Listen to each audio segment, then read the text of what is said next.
This week on RSBANDB Update, Runecrafting receives a massive quality of life update removing PvP. The Runic Attuner gets big changes, and Paradox becomes more useful.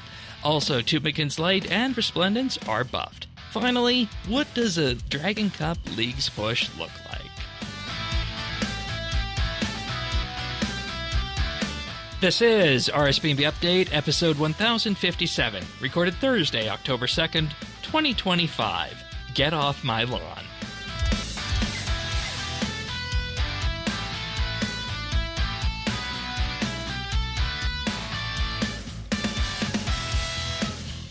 Hello everybody and welcome back to another episode of RSBANDB Update. This week we have content. We have content that's not leagues. We get to all come out from under a rock and discuss things. Big things. Hello Tanis, welcome. Hello, hi.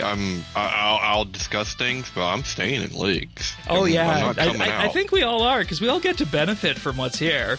Pernasius is also here, everyone's second favorite Australian. I am. G'day all. Also, Lemon is joining us again on the podcast to go over just what a push to Tier 7 in Dragon Cup looks like. Welcome back to the show, Lemon. Welcome. Wait. No, you're good. You're good. The Can you Lemonator. tell I haven't been sleeping much? I think so. Good to be here. I think so. For people unaware, Lemon is an Iron Man, and I always get the number wrong, but I know it's around rank 60th. Your main is ranked. Yeah, exactly. Rank 60. Okay. And Misslin Milkmaids, what did you guys get up to with that for your group? Well, we're currently at 3 out of 5, so things have slowed down. Okay, fair enough. Well, I guess with leagues going, we're currently at 1 out of 5 because I have not logged in except for like an hour or so yesterday to test the Runic Attuner. So yeah, same boat there. For me, it's just been the farm and whatnot, but of course we got Amascut combat achievements this week. We got some major changes to runecrafting, and we're of course going to go into what skilling amongst other things looks like in leagues. But of course, big huge thank you to our experienced tier Patreon members, for whom without update would not be possible. And this week, that is Amos Reed, Dominic R, Jade Gizmo, Jason S, Jesse W, Kesky, Lemon Lunge, Luminos, Ricky A, Runestar, Oasis, Snail Mage, The Naked Captain, and Tim. Big huge thank you to all these guys. You'll hear more about our Patreon offerings a little bit later in the show, but of course you can follow along. Full show notes can be found over at update.show. We have a friends chat in-game at Bits Bytes, and the community Discord can be found over at update.show/Discord. All right, so let's just have a look at some of these Amascut combat achievements. These are, expected. I don't think there's anything in here that truly surprises anybody. There's ones for killing Amascut a certain amount of time, hitting the speed requirements, and to the like. Did any of these jump out to any of you here? I mean, for myself, no, it's not a boss I'll ever do. I mean, we might touch on the GIM, but as in a main account, no, these aren't my style of play. So I'm very glad they add them though, because we should, all these bosses should have combat mastery achievements on them. Yeah, fair enough. Any catch your eye, Lemon? yeah, I think it's very important that we have combat achievements for these new bosses, especially ones such as use a ball of wool, a toy mouse, or mouse toy on Amascut when she's been defeated. Very important things. There's also a perfect toss, thrown an explosive scarab at Amascut. Yes. And the friend of the feline. Once you beat her, you pull out your cat and speak to her. So that's, I mean, I like those little fun ones like that, but yeah. I think you should have to have the cat out for the entire kill. I'm just saying. Oh god, that would be like the first no summoning familiar boss. I think that would be funny. One thing there'd be someone out there who would be able to do that too. Oh god, yeah. One thing I was wondering is that one of the achievements is defeat a Amascut at 1,000% or higher in less than 751, and I don't know where that 751 comes from, if it's something that was on the live stream or what have you, but I kind of just wanted to highlight that. And if anybody out there has any ideas on that, where that 751 time came from, let me know. I'd be interested to be educated about that.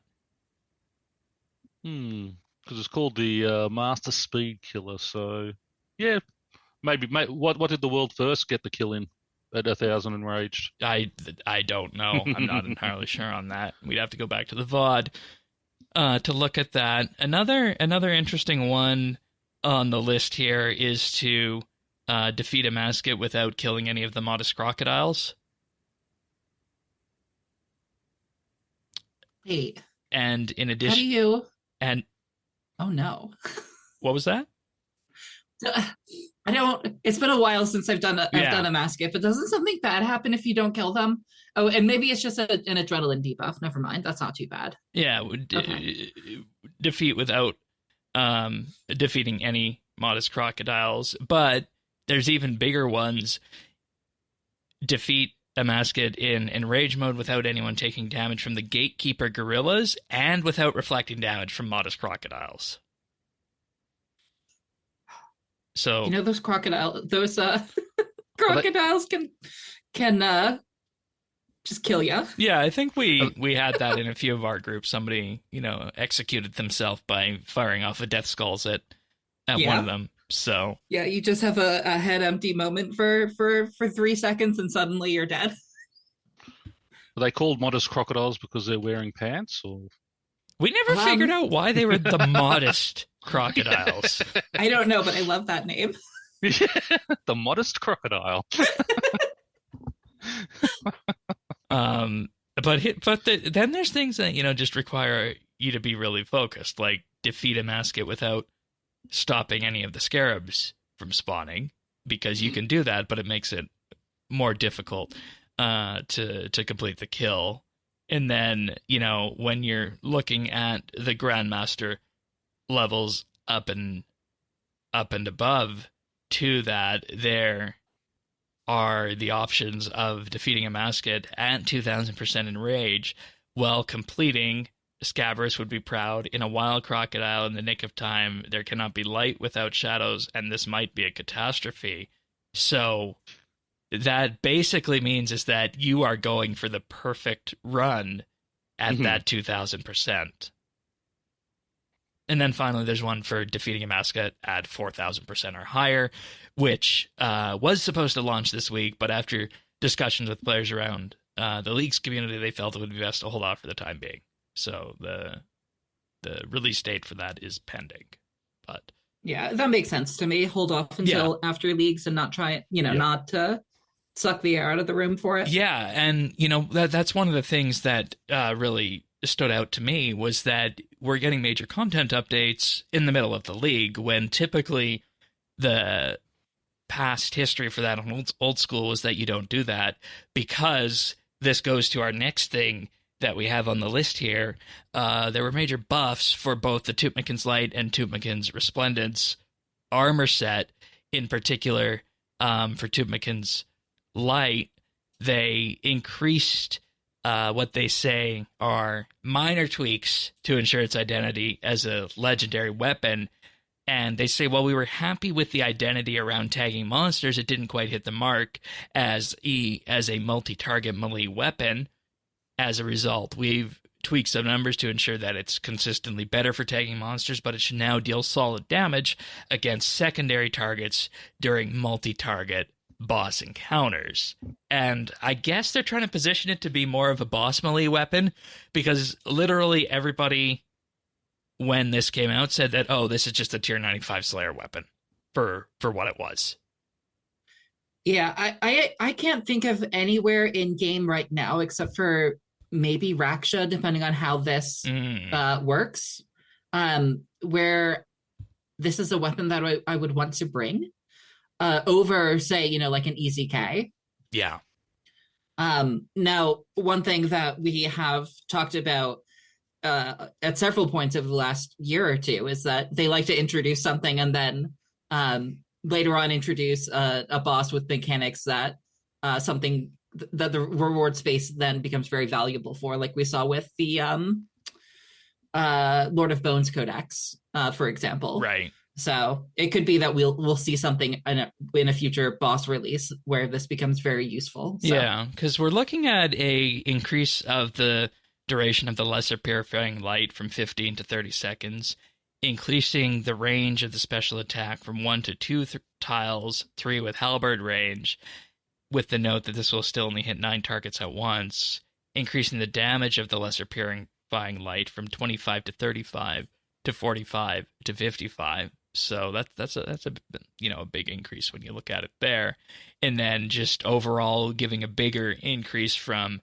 the main purifying light from 35 to 45 to 65 to 75. So we'll see if it moves the needle on that in terms of where it lands, but based on what we saw when it arrived, it looked like this is going to be primarily a Slayer weapon. Now, the one thing I think that everybody did want changed, and we kind of hit on this when we did our theory crafting episode on the armors, that it just really didn't feel like it fit in the magic crit playstyle, and some of the set effects just really you wouldn't want to use because you would be giving up crit chance from your other armor pieces. So it was too much of a compromise for that. So what we have here is the charging 9 has been changed to charging 5.4, because we all know how much the community loves charging 9. The 3-piece set effect increases the damage of your or it used to increase the damage of your dot abilities while in Sunshine. Now it's a 1.5% crit strike chance per piece worn while inside Sunshine, and that's a pretty big deal. If you look at the 5-piece set, that's an extra 7.5% crit chance if you're inside Sunshine for this. Yeah, and with that, it almost makes this a must-have. So that's good. Set 4 remains the same, and then set 5 was changed from the modification on asphyxiate, granting embodiment of light for 9 seconds, which would have in the past given your next non-channeled magic ability 50% crit strike damage. Now, when you channel asphyxiate for its full duration, it grants embody of light for 9 seconds, just increasing your critical strike damage by 50%, letting people lean more into that magic kind of play style for that. What I like about these, and they also added a prayer bonus to the armor set. Go for it. Yeah. No, so what I like about this type of thing is I'd much rather them release these things being slightly underpowered to begin with to see how it goes, and then buff it, because it's always easier to add things and take things away. If it was overpowered when it come out and then they tried to sort of bring it back, we know the community reaction on that. So, on release, if it's not quite as impactful as they were hoping, it's good that they can go back and just sit there. Okay, it's been in the game for a while. We've seen what happens. Now let's go through and tweak it and bring it up to the space where we want it to be. Yeah. And I'll read the dev note on this because it's interesting. The initial approach to Tumeken's Resplendence aimed to benefit both crit strike and bleed gameplay, but after seeing you play with it, we're not sure it fully met the needs for either playstyle. So, as releasing a fully damage over time based magic armor would have definitely made Tectonic better during your Sunshine, they've opted to take Tumeken's Resplendence fully in the direction of critical strikes, allowing future magic armor sets to fully lean into damage over time and flat damage increases. That's interesting, because, you imagine a world where there could be two different kinds of magic gameplay. Nevertheless, they wanted to remain thematic links to Sunshine, given Tumeken's status as the sun god, to mitigate the consistency loss in Sunshine, and that switching from Tectonic to Tumeken's Resplendent loses you. They've opted to increase critical strike chance while inside Sunshine. So it's a balancing act in that regard. And you basically get the tectonic critical chance boost for that. And does this make Magic then something that people would be more inclined to pick in leagues had this been in on day one? Do you think, Lemon? I'm going to say no. They could go for that. No? Okay. And the reason for that is just that it's a real bastard to get. Yeah. We got the drop rates for Amascut a couple weeks ago, and they're just not that great. I have clanmates who have been doing Amascut basically from release until the start of leagues, and they only have 1 or 2 pieces of the armor set, and they have hundreds of kills. And these folks aren't doing normal mode. They are doing... No, they're doing, probably like 2Ks. Okay. Yeah, you'd expect better for 2K. Yeah, it's not great, and there's no dupe protection or anything like that. No, so you can get multiple shoes then. Yeah, exactly. And not to derail us too much. No, you're good, because which we talk about the drop rates, because that all factors into this discussion, right? Yeah, it's like we had with Sanctum, right? We had the most accessible melee weapons. Most accessible legendary weapons that we've ever seen, and like a very, very intentional step away from some of the previous design decisions. And then now we have a new group boss with Amascut, and the drop rates are just kind of miserable. Yeah, and like that's the thing. Do you fight the boss for the commons and the fun along the way, or do you fight them for the big aha moments with the idea of, as an Iron Man being able to, build out your set? Yeah, it's there's been a lot of conversation, because as I recall, the commons for Amascut are not that great. They are not. They are depending on who you ask, they're either not great or quite bad. Yeah, which I mean, extreme potions are on the table, some necrotic anima stones, wines of Saradomin and Guthix, the Amascut manuscript. The particular items that are on the drop table are nice. It's just that the quantity of them is really bad. Yeah. It's similar in a lot of ways to what the drop table was like for Sanctum, except that with Sanctum, you got rares at a reasonable rate that made up for terrible commons. Yeah, exactly. So. and part of me wonders if that's too much of an overcorrection, because that's what it feels like. Because I remember, one of the things that we ran into with Sanctum is that people just said that the stuff was too common. Yeah. So I think part of the issue with Amascut is that there's just too much.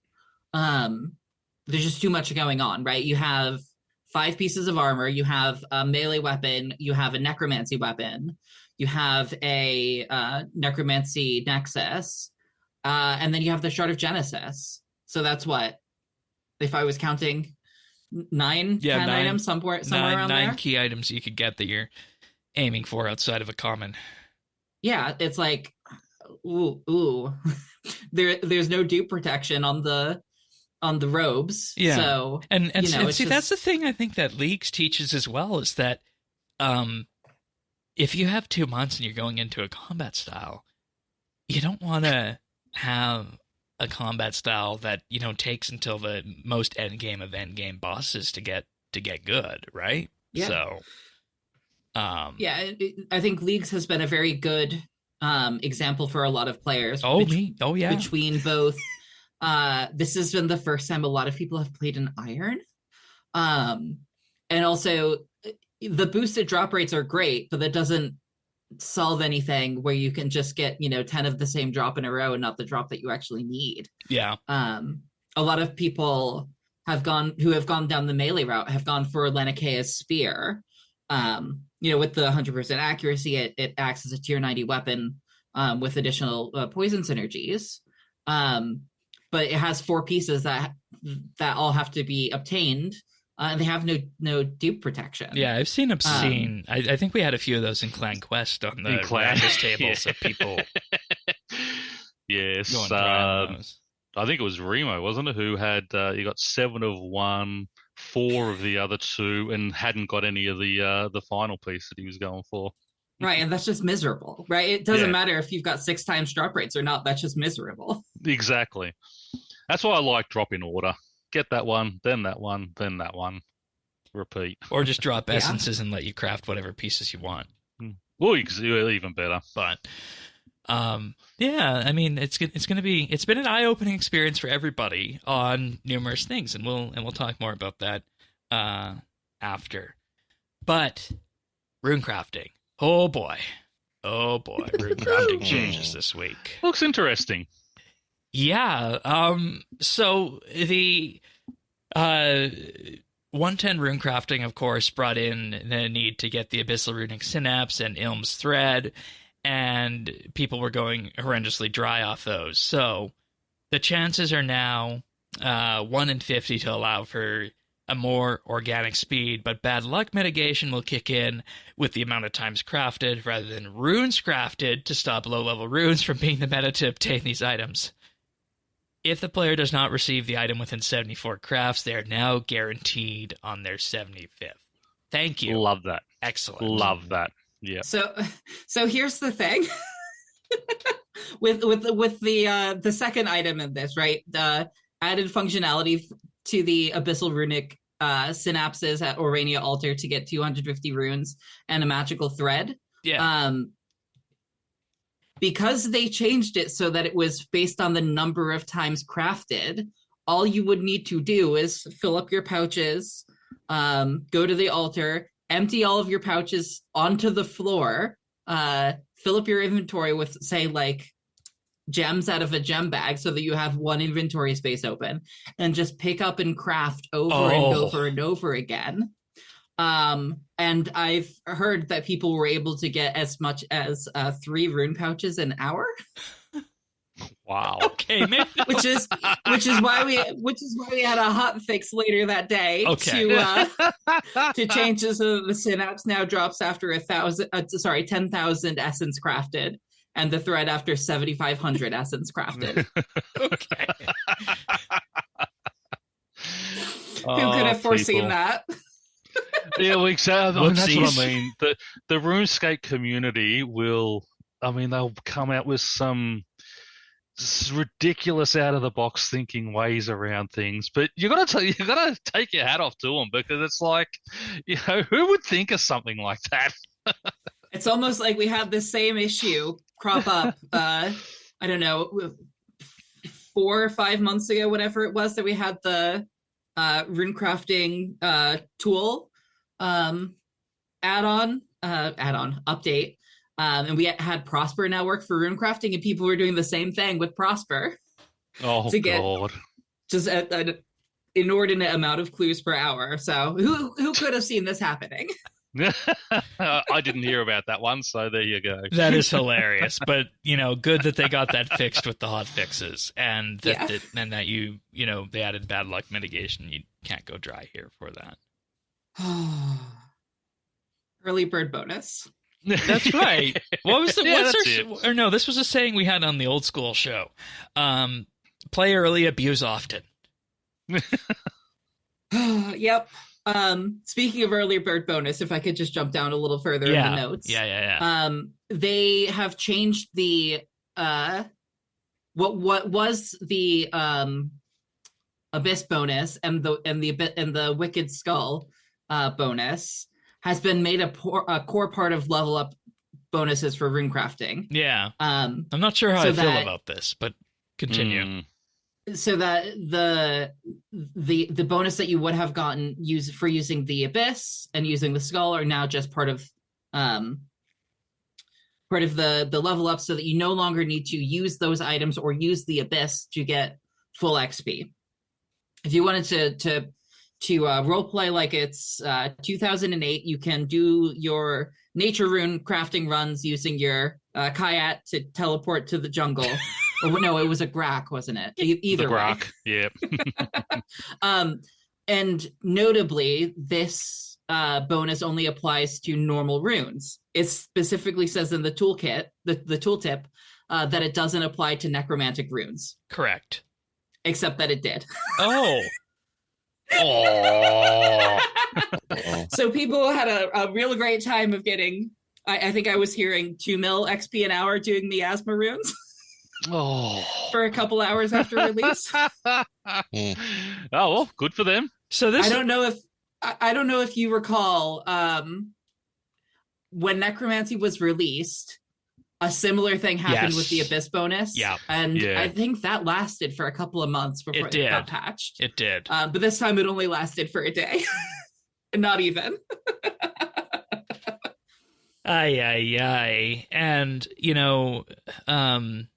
with this, the magical thread boost is also now part of the wilderness area task reward, increasing with every set until the old amount is released as, or reached at elite. And this is a scaling bonus that goes up and reaches for the XP 300% at level 105 versus just being able to use this at any level with the demonic skull. And maybe that's a bit of a loss, but it does remove the risk of PvP. Well, that's So- it. Yeah. So here's the thing. It's a plus 300% at 105, Yeah. right? So in order to get the what would have been the same bonus XP that you would have gotten using the Abyss and the Skull, that's unlocked at level 70 now, which I think is like totally fine. Yeah, easy enough to get to. Yeah, because that's when you get plus 250% for a total of 350, which is what the old bonuses were. I think that's fine. You're gonna progress slightly slower earlier on, but I don't think that's a big deal. And then when you do hit, I don't remember what the second to last level is for the bonus, but you've got one, and then at 105 you've got a second one. You're getting an extra 50% XP than you would have prior, which is like a non-trivial increase. So overall, this is like a really big, major benefit. So for it really Runecrafting. only hurts people under the level of 70 then. Yeah, for And sure. again, Well, most people are doing RuneSpan at that anyway, because you need those RuneSpan points for other things. So it's easy to AFK, semi-AFK, that type of stuff until you get up to the point where you want to be making, the amount of runes that you want to be making. So Go ahead, Yeah, Tanis. for sure. it's a good marry-off. yeah, that's what I was thinking that too. But I think another important part is that it turns the Abyss into more of a quality of life for the hard to reach things, like the blood altars and the stuff, because I'm glad they put the XP where it is, taking it, out of the Abyss and putting it up, but you can still use it to get to the hard to reach places. So everything still has its place and its purpose. Mhm. So like, I feel like they did a really good kind of balancing that. Like, I don't feel like anything was taken away, just kind of Okay, that's good. spread out. Yeah. Yeah. All right, that's good, because I was wondering about that, if you felt like anything would have been lost here. Wilderness Sword effect also pertaining to its chance to teleport the player into the Abyss's inner ring now also works if it's in the backpack. Cool. That's good. Mm. Yeah, Mhm. I think the only thing that really has been lost is the thread. With the thread bonus moving to the diary as opposed to just being an item that you can use at any level. Yeah. The diary does have more unlocks than the skull did, right? But Yeah. I actually don't think it's that bad, considering the wilderness diaries are both the easiest and most I was rewarding gonna to say, complete. in terms of levels required for the wilderness hard, it's 57 farming, 65 herblore, 66 magic, and the Forsaken Quest Summer's End. Which I did the other day again. Yeah, and again, I like that you're getting good rewards on these achievements, because some of the areas are very underwhelming. So sort of tying rewards to achievement diaries, I like that idea. And I think it's only the portion of the thread chance that was attributable to the skull, right? That's locked behind the diary, as correct. opposed to just the chance overall, right? Yeah. So you're not missing out on a lot, ton. Just some. And if we look at Wilderness Elite, it's 83 agility, 57 farming, 93 fletching, 82 herblore, 88 hunter, 94 slayer, 85 woodcutting. Yeah. So still not too bad on there. I mean, one of the biggest stretches is, of course, going to be Slayer for that. So not on leagues. No, of course not. Ridiculous. I'm sitting there getting 4 levels when I'm doing banshees. It's what? Yeah. Oh no, you're doing banshees. Oh no, the early ones when I was doing those. Okay. There are amazing Slayer methods in League. We could talk about. We'll talk about it. Yeah. They changed the Aranya Alter XP rebalancing from 2x to 1.5x compared to regular Rune XP, since it now also benefits from those Abyss boosts. So it's just balancing up and down. Buffed Eternal Magic Weapon Imbuing to account for slightly higher overall core Runecrafting XP rates. And Paradox has been turned into a self-buff, extended in length, and made usable with a lot more skilling nodes. And they have the entire list here in the patch notes. It's pretty much everything on the arc. Croesus Front, Magnetic Minnows, Swarm Fishing, Barbarian Fishing, on and on and on down the list here. I'm not gonna read through the entire list, but what effectively happens with this spell is that it makes you, it seems to be, I want to say, a more resource oriented angle of Crystallize. Is that a good way of looking at it? Because it allows you to gather resources at 2 different points in time. That's the official description of it. Yeah, it's increased resource gain for reduced XP. It's a really great spell. It has been expensive to cast. So it needs like 7 time runes to cast, which on the one hand isn't too bad considering the rate you make them at, but also like 7's a lot for a spell that used to only last for 30 seconds. Now it lasting for a minute, that's a lot more reasonable. And it being cast on the player instead of on the resource node is actually really nice. If you are fishing jellyfish, right? That's a really common use for the spell. Mm-hmm. And then the fishing node that you're fishing at gets electrified, right? And then it's like, okay, well now you're encouraged to go do something else, but then you've also cast the spell on it, so then you kind of out the runes. It's really nice. You also, like, this is like one of those little things that like I feel like only I think about. But when you cast the spell on the node, it interrupts the skilling action. Whereas when you're casting it on yourself, it doesn't interrupt the action. Right. That's one of the things I really hate about Crystallize.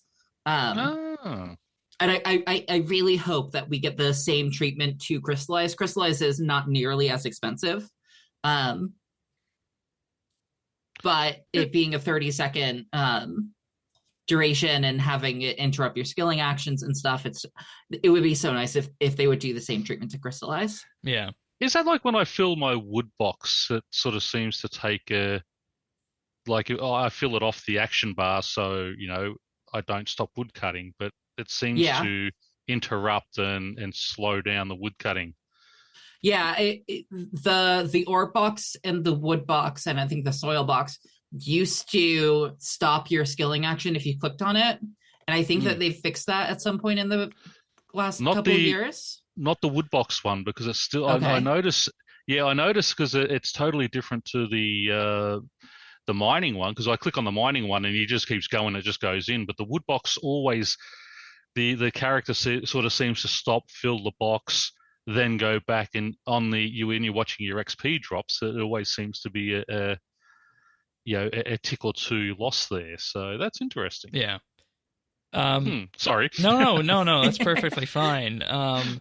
Mining with Paradox now gives +1 ore and 25% extra mining damage to account for both low and high level methods. Previously, the low level methods were not impacted by the 100% mining damage at all, and even without the mining damage, higher level methods don't benefit by just having Paradox on you until you eventually get an ore. So just removing a few of those edge cases that make it a little bit more difficult to use these spells.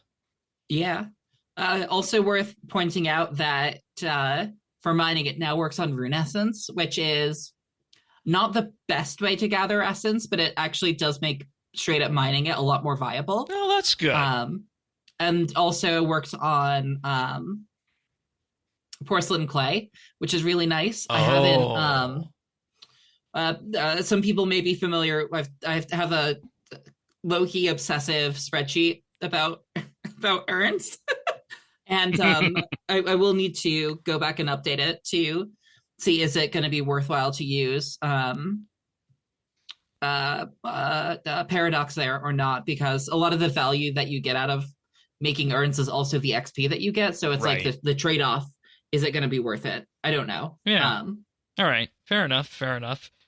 And, I never really gave much thought to a lot of the time spells that were added with that, but now that this is here, I think it's moving into a better spot with this. So, but we cannot forget the Runic Attuner, because this was the skilling offhand that came from the Gate of Validness that, everybody focused on the memory dowser instead. And I spent a bit of time with the Runic Attuner. I know you did as well, Lemon. And initially we were just very lukewarm on this thing. Like, it's like, what purpose did it serve, basically? Yeah, the Attuner is a little bit of a grab bag of everything, right? So the core function of the Attuner is it sends you to a variety of all of the altars, right? And then it gives you some small bonuses along the way. And then eventually it gives you a huge XP multiplier for the last charge before it then resets. If you get the Soul Altar for that last charge, it was incredible. It would give you normally when you're runecrafting, right, you're getting 3,500. This is prior to the after, right? You were getting 3,500 with the Abyss and with the Skull XP, 3,500%. Sorry, 350%. The final charge on the Runic Attuner, you were getting 2,400%. So it was a massive XP drop.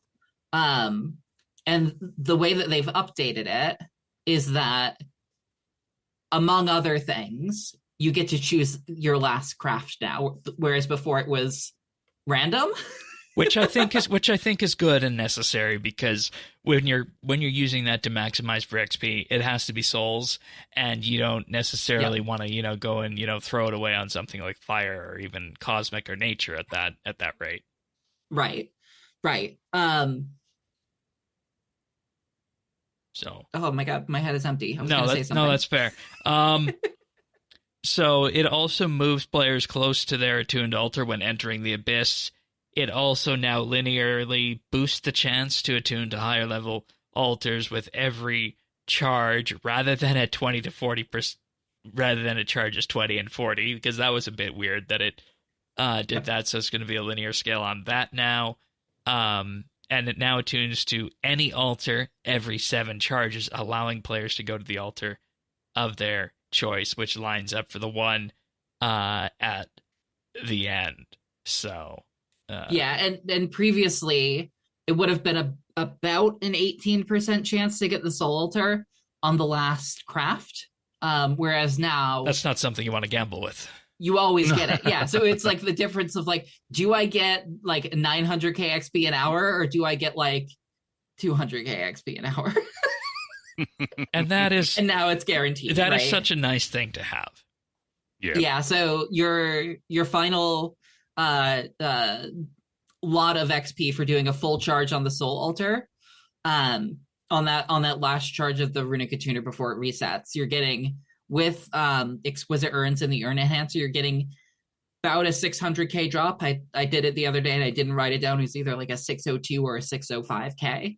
But that's incredible, right? That's more than you would normally get in an hour of doing soul runes just from that one. Now imagine that craft. With the now imagine that with the League 16x multiplier. We'll talk about that later. Okay? I know we got to talk about runecrafting on leagues. And then they also made it so that it works with Armadillo runes and combo runes if attuned to the air altar or one of the elemental altars. Yes, worth just noting because some people have asked about it. It does not work with necromantic runes at all. This is just your standard. As it should not. Right. That uses a whole other paradigm of runecrafting. Well... So Pyrn, we have a Runic Attuner on the GIM, right? We do. Yes, we got them all. Yeah, because that was the first one I got, and I was spewing because I got it at I think it was like the 41st, 42nd run. And I thought, oh bugger, that's not the one I want. And then 10 later, I got the other one. I'm going, yes. I got both of them in like 52 kills. Oh wow, nice. Yeah, for the group. Yeah, no, that was went very well on that one. I think my group Shane went still like, wants the book. I think my group went like 16 or 1700 KC for the Dowser. Oh, wow. So I got really, really lucky getting both How the many major did you drops say? in 1600? Something like that, yeah.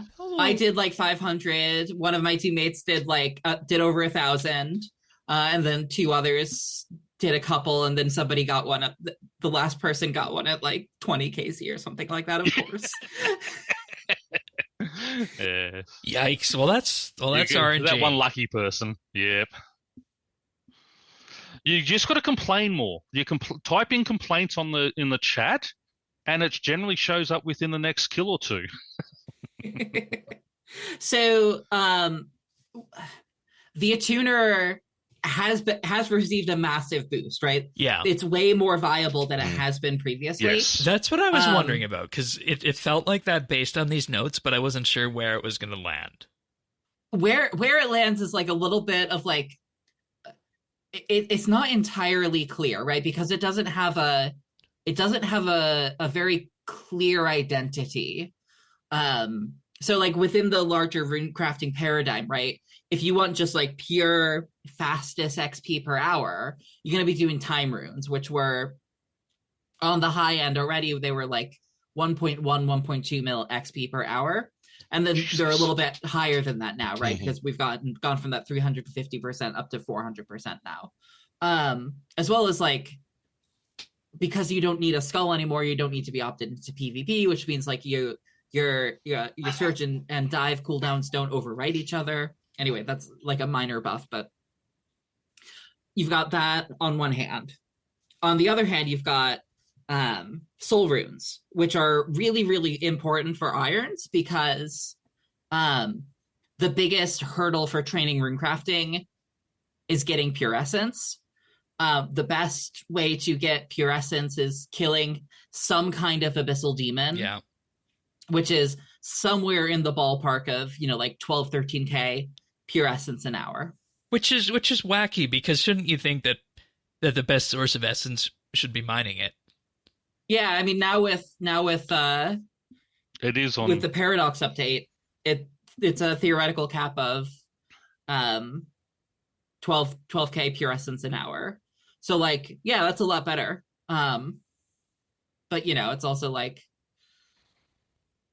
why would you just mine it for 12k an hour when you can kill abyssal demons and get combat and get XP, other things, get as money, well. Yeah, get the various drops, have a chance at brawlers when you're doing them in the wilderness. It's like, why would you? Anyway. But it is on, if you just want them quickly on the in leagues with that lovely little pickaxe we've got, banks them all. Yep.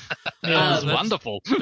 And see, that's the thing, is that I feel like this is addressing one of the many problems that's existed with runecrafting for a long time, because it was always on my list of skills that just never really felt right in the game. And I think we've made good strides with the push towards 110, with that, and with how they're doing 120 thieving, I think that opens up the door for more changes like these. And I think the Abyss one is good. I think the Runic Attuner changes are good as well. And then it kind of leaves the Runespan kind of just sitting there. But, I see that. Runespan's really good at early level. Yeah, I was going to say early early levels, and early if that's commit all levels. it is, that's totally fine. Yeah. So the you've got time runes on the high intensity, high XP end of the spectrum. You've got soul runes on the low intensity, but still really solid experience. I would have to double check what it is now after these buffs, but it's probably in the realm of 500k an hour, give or take. Maybe a little bit more than that. And it's also extremely, extremely efficient for pure essence, which makes it the go-to for irons doing 200 mil or 120 runecrafting. And the Attuner is sort of somewhere in this middle, right? Where it's not as fast XP as time runes, but it's also not as essence efficient as soul runes. And it's not AFK like soul runes is, except for when you get to the end, when you're doing the soul runes with the Runic Attuner. It doesn't have the same rhythm as time runes do, because you're always changing what altar you're going to, and some of the time you're getting soul rune altar in the middle of that. It's weird. So the thing that's standing out to me on this then is that if you want consistency, do soul runes if you're short on essence. Yeah, I did just a one cycle test with going from 0 to 50 with the Runic Attuner earlier this week. And my feeling on it is I'm still probably just gonna do just soul runes, because it doesn't fit a good rhythm place for me. Right. But I do love that there are a lot of little hacks that you can do with the Runic Attuner. So most notably, every time you craft, it triggers a new altar that you go to, right? But it can trigger the same one in a row. And also every 7, you get to choose whatever altar you want to go to. So you can run to an altar, drop an essence, craft, and then if you get a back-to-back, or if that happens to be your 7th multiple, you can just pick up that one essence and then craft at the same altar again. And then advance the counter in that way. Yeah, okay. Because the whole goal, if you're going to use the Attuner, so it almost makes it get to that 50th craft as soon as possible. Into its own runecrafting minigame then, kind of. Yeah, it is. It's 100% something that you can really gamify. I just don't know if it's gamified in a way that I like. Right. And, I think the thing that I'm happiest about this is that it's not making the Attuner necessary to get the best runecrafting XP rates in the game. Because I don't think a skilling offhand should fundamentally change the way a skill operates. So, that's good. Yeah, so, I don't know. The jury is still out on the Attuner. But things have moved in the right direction. For sure, yeah. We'll see how we like it as we actually spend more time with it. All right, good. I'm going to thank some Patreon supporters, then we're going to talk about the most recent batch of Leagues fixes for the week. But if you've been with us for a while, you'll know that we do this thing every month. We call it the Monthly Bit. It's a bonus show that the Patreon members decide what it will be. And the one that won for this coming month that we'll be recording next week is to region lock or not region lock within Leagues. And if you want to hear that when it comes out, patreon.com/RSBANDB, just like all these other people who have been signing up and helping us do this podcast. So big, huge thank you this week to Alaska, Alvaro L, Amos Reed, Arvids L, Bladecom, Brandon F, Chilbura, Dominic R, Duramax, Gary, Golden XP, Gila Fleur, Imperialis, Jade Gizmo, Jason S, Jesse W, Julia W, Keski, Lemon Lodge, Luminos, Michelle M, Mike Wings, Mongraph, Pernasius, Ricky A, Robbie D, Runestar, Rob Sobs, Samuel FL, Scott DS, Shirt Pants, Oasis, Smavin, Snail Mage, Tabby, The Naked Captain, The Dabbing Goat, Tim, Ukulele Steve, Woody, Zant, and Zazakon. Big, huge thank you, everybody. Patreon.com/RSBANDB, as I mentioned. We'll be doing a monthly bid in the next week or so about region locking in leagues, because that, of course, has been a big discussion topic with how Catalyst has gone on. And we'll lay out what might this league have looked like if there was region locking. What is the best format for a league? Should there be region locking? And is it something that the players want? We're gonna dive into all those sorts of questions when we cover that. Patreon.com/RSBANDB. Sign up there for as little as $1 a month. You'll get that one as soon as it arrives, including the entire back catalog of monthly bits, in addition to the voting rights that I talked about. For $3 a month, you'll receive a special VIP rank on our Discord, including chat channel access, a special mention on the podcast at the start of the month, and high-quality stereo versions of the show, in addition to everything else. And for $5 a month, you'll receive a shout-out on the podcast each and every week, and you also gain the outtakes we use to make the clip show at the end of the year, plus the RSBANDB Update Christmas card, in addition to everything else. Thank you so much, everybody. Patreon.com/RSBANDB. Thanks. All right. Thanks, guys. All right. So another batch of leagues hotfixes and changes went out. Last week, they resolved a very interesting boss drop rate bug where drops could not be reduced to under 1 in 10 due to safety checks. And this was making it so that Hermod, of course, to get the Necromancy power armor, was not buffed, because with these changes, it should have been, every kill you should have got a Herbotic plate, but that wasn't working. And I think there were even some other things in relation to some of the elite dungeons as well that were impacted by that. So that one was fixed. Good. One of the things that I'm thinking about now, yeah, is this a safety check that exists in the main game as well? I guess making it so that drops can't be more common than 1 in 10. Because famously, right, Hermotic plates are 1 in 10. Yeah. But also should be impacted by a luck ring, right? So they should be 1 in 9. Right, the wiki says they should be 1 in 9. I wonder if they actually are. I don't know. Anyway. That would explain so much. Right? It makes sense. And I finished that grind the Friday before League started, and I did not want to go back there again, but I still chose Necromancy on the first run, but here we are. Here we are. There was also an issue that was downgrading a player's wingsuit after they had unlocked the Tier 3 version from the 4th Relic passive. So that's interesting. And there is a 200-point task, by the way, as soon as you unlock Stormguard, now that you have all the wingsuits, that you can just fly to the workshop immediately after 76 Archaeology and get a free 200 points. Just an FYI. Got that last night. Players are now granted access to Shiloh Village and Tormented Demons without their respective quests. Cool. Okay, I can see Tormented Demons, but come on, Shiloh Village? Really? I don't understand why Shiloh Village.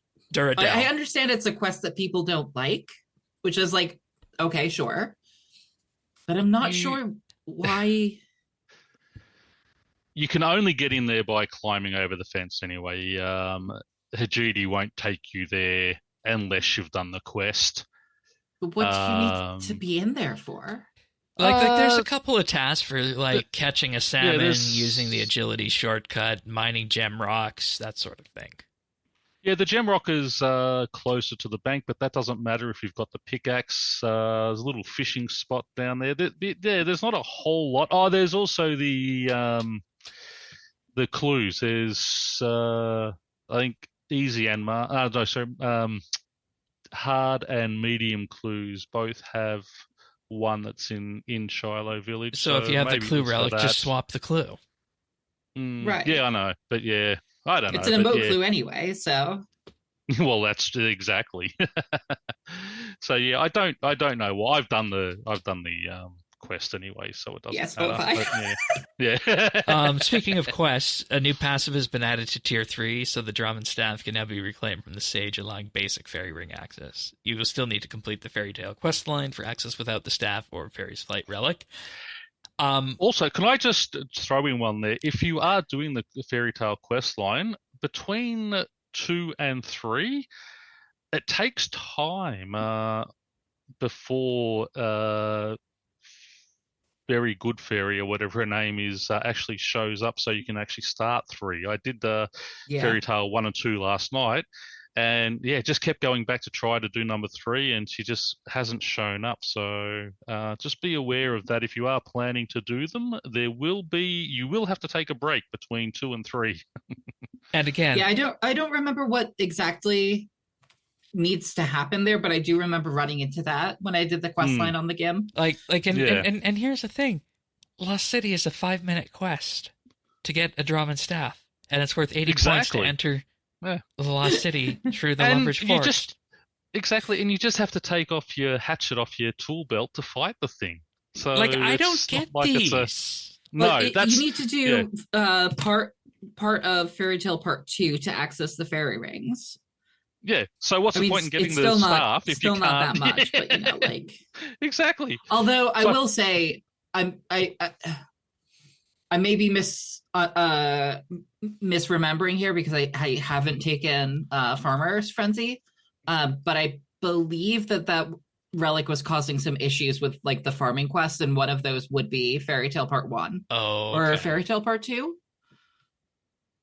Maybe it's just Fairy Tale Part 2. Either way, could be causing some issues related to that quest chain. So maybe that's part of why. Okay, fair enough. Well, I took the farming one, and I had no issue with Fairy Tale Part 1. Okay, fair enough. All right. Yeah, I don't know.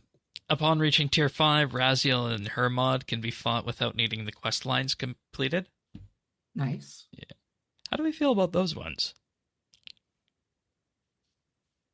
No, that's fair enough, because there are quite a few quests you have to go through, and on a limited time where you've only got sort of 2 months to play. I can understand people who don't like quests not wanting to have to quest to get to those sort of the Fremennik sagas bosses. are involved in the Raziel one. Exactly, and Raziel, I mean, has the best necromancy weapons and armor. So I'm a big quester. I like things locked behind quests, but I understand it in a league's situation. Yeah, anything. I don't care how easy the quest is. I mean, anything that gets it off my plate is welcomed. And Shane was Tanis right will when sit he there and mentioned- say, "Listen, I'll give you 100 bonds if you can just unlock every quest for me."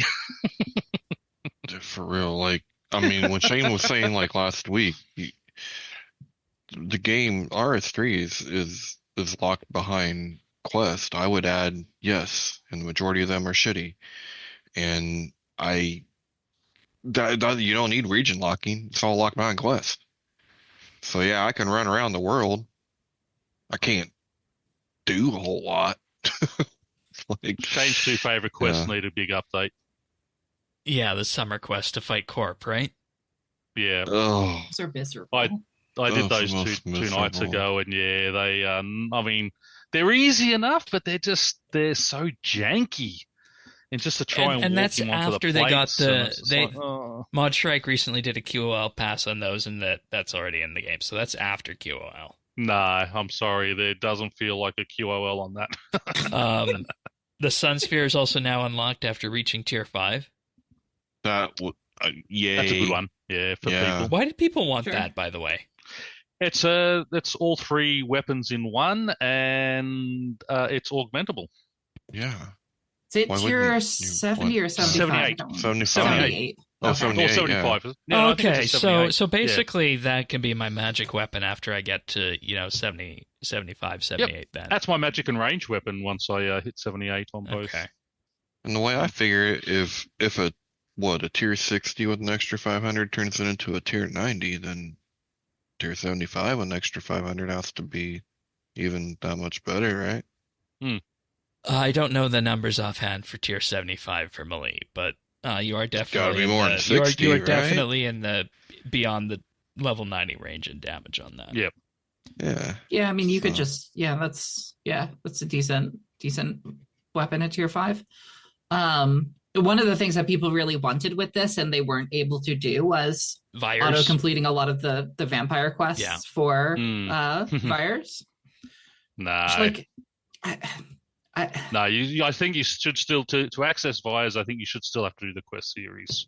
Oh, Give you but the reward, gotta the do weapons, that but if you want that one. stuff, You should no one should ever have to do that Maravich shitty ass Maravich? That's agility. That's easy. Maravich is course. easy that's an getting easy through there. one.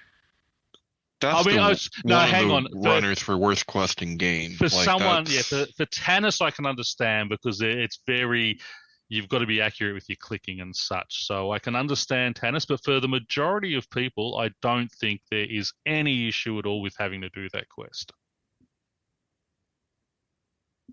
the best advice I have for that quest for anybody who needs to do it this leagues is or that quest line is when you're going through Mire Ditch, turn on the high contrast mode. Yeah, absolutely. And that was actually my experience as well, because I did those vampire quests on the GIM and in old school relatively close to each other, and it was actually easier to see what was going on in old school due to the lower quality lighting there and just all the agility obstacles being highlighted. So if you can, minimize the amount of work the textures do there for you, and you can highlight all the click points, that's even better. Yep.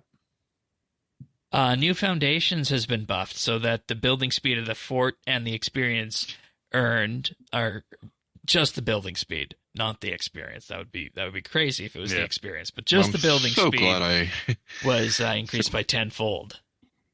Well, the I'm experience really glad was I did also that. increased to be parity, right? Yeah, You're leaps doing it 10 multiple. times faster. You're getting XP 10 times faster, but you're still getting the same amount of total XP. Yeah. Did this right before this. Rip? This is my day one quest, so it doesn't matter. You did this Didn't on matter. day one? You put time into this on day one? Oh, for sure. Yeah. Yep, I did. Really? Yeah. Yep. I just wanted it unlocked because it's a good area to be at. It's accessible to everything. It's got its own little bank, its own smithing area, and all that. It was just easy not to run around for sort of AFKing and such. And I mean, to be honest, I mean, the building side of it is very long. So while I'm sort of pissed that I had to do it the hard way and everyone else gets it easy, I don't mind. It's the walls. It sort of makes sense. And again, it makes sense in a time limited event to do that. Yeah. So here's my question. Should they make this change for the main game No. too? No, I don't think so. What's the justification for having to spend an hour building the fort in the main game for the entry quest? Because your main game, it's not time limited. Just No, but like it's still not good, right? no. I am right with you. Yeah. I am right with you. Like, if they cut back the amount of XP it gave for doing it during the quest, then yes. But if you're getting that amount of, I mean, you go from basically 10 to 40, I think, if you just do the quest in construction. I mean, I went to 65 doing the quest on day one. I had 65 construction just doing that quest. Mhm. I'm with you, Lemon. If this league has taught me anything, it's that the main game isn't really all that fun. Like this is a lot funner, lot funner. But again, Like, you're only here for 2 months. The main game, it's the journey. To me, it's the journey. But I don't want to be there. But that's not like okay. for Yeah. like 3 months. I was going to say leagues is waiting. not the journey, but then we're opening up an entirely different can of worms here. Yeah. On that discussion. You're looking at a game that's 20 years and is going to go for years more, hopefully, as opposed to something that's in there for 60 days. Yeah. And with that logic, I can see it, and I can see why people don't want to do quests. But at the same point in time, is it the quest people are really getting ticked off about, or is it what comes after the quest? That's what the other monthly bit about the grind was, that it did not win there. No, I think it's, I can answer that. I mean, it's the fact that I have to do quest. I don't want to. You then, I mean, at all. you Like, need to just- play the next old school league that comes out then. Oh God, no! Why would I want to play old school? I should just Because- get all the Amascut drops straight away. I shouldn't have to fight Amascut to get her drops. I just want the drops. The old school league is what the both of you are really describing in terms of what you want. But I don't want old school. Why? No. What part of I want to do old and clunky? I didn't say that. It comes with I see the progression side of it, but I also see, region locking as being something that introduces and fixes a lot of these qualms, because then you're forced to, pick and choose about what you really want. No, I was being pedantic with people who complain about quests saying I don't want to do the quest to get this reward, is like me saying I shouldn't have to fight bosses to get the reward. And but the thing is that in old school, the XP rates are higher earlier on, the drop rates are higher earlier on. You don't do as many quests. You're, by day 3, 4, maybe 5, if you're taking a bit slower, you can be fully kitted out with fire cape and almost level 70, level 80 gear. So, do I have to fight Jad to get the fire gear? yes. Why? If I don't have to do quests, why do I have to fight the boss? I know you're being facetious with that one. But... but no, exactly, and that's what I'm saying though, is it's the same thing. Why, if I don't have to do quests and I'm just going to get everything unlocked for me in all the rewards, why should I not just go to the guy outside Jad's fire thing and say I want a fire cape, and he gives it to me? It's the same. It is the same thing, but anyway, We figured this out last week too. I think my problem with RuneScape is the MMO part. I don't want to play with people anymore. Private server, here we come. I don't want to affect your game. I don't want you fucking with my game. Private RuneScape all the way. Well, but that's what OSRS is, the official private server game. Hey, you still got the MMO. You still got people. You still got tax even way more evaders. people. You missed a story on tax evasion last week, Pyrn. Did I? Oh, I haven't listened to last week's yet. I'm still That was a good one. behind, I think. Yeah. Okay, and then finally, players can now learn, create, and upgrade and wear the full Slayer helmet without the completion of Smoke and Kills, another janky quest. Mm-hmm. And reaching Tier 6 now grants access to the Enriched Pontifex Shadow Ring, which allows access to the Dream of Aya. And oh boy, that opens so many doors. Can I have a hot doors. take? Yes. This Dream of Aya should be quest locked. I know where you're going with that. Where I'm going with this is that I think that really powerful things should come from things that you have to do. Exactly. But it could come from anything other than these. Oh, no, stupid not this quests. powerful.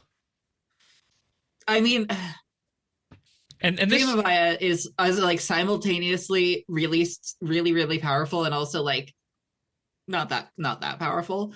But maybe this is just me being salty for like doing.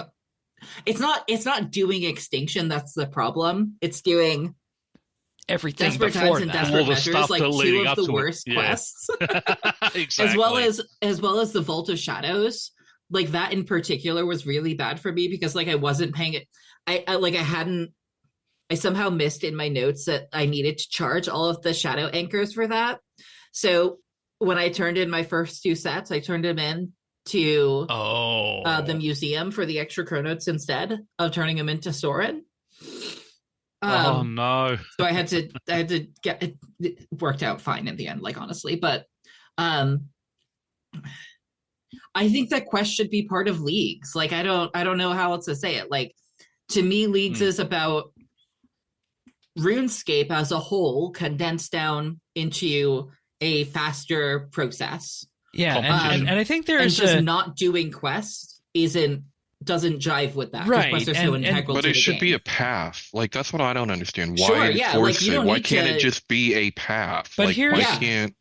Here's the thing. There's still questing in old school leagues. Like, if you look at A Kingdom Divided, the quest that ends the Corrin storyline, that one is not auto-completed when you choose the region, but everything else up to that is. Conversely, Right. if you choose Desert Treasure 2 and all its requirements are completed to give you access to the 4 bosses that come from the end of that.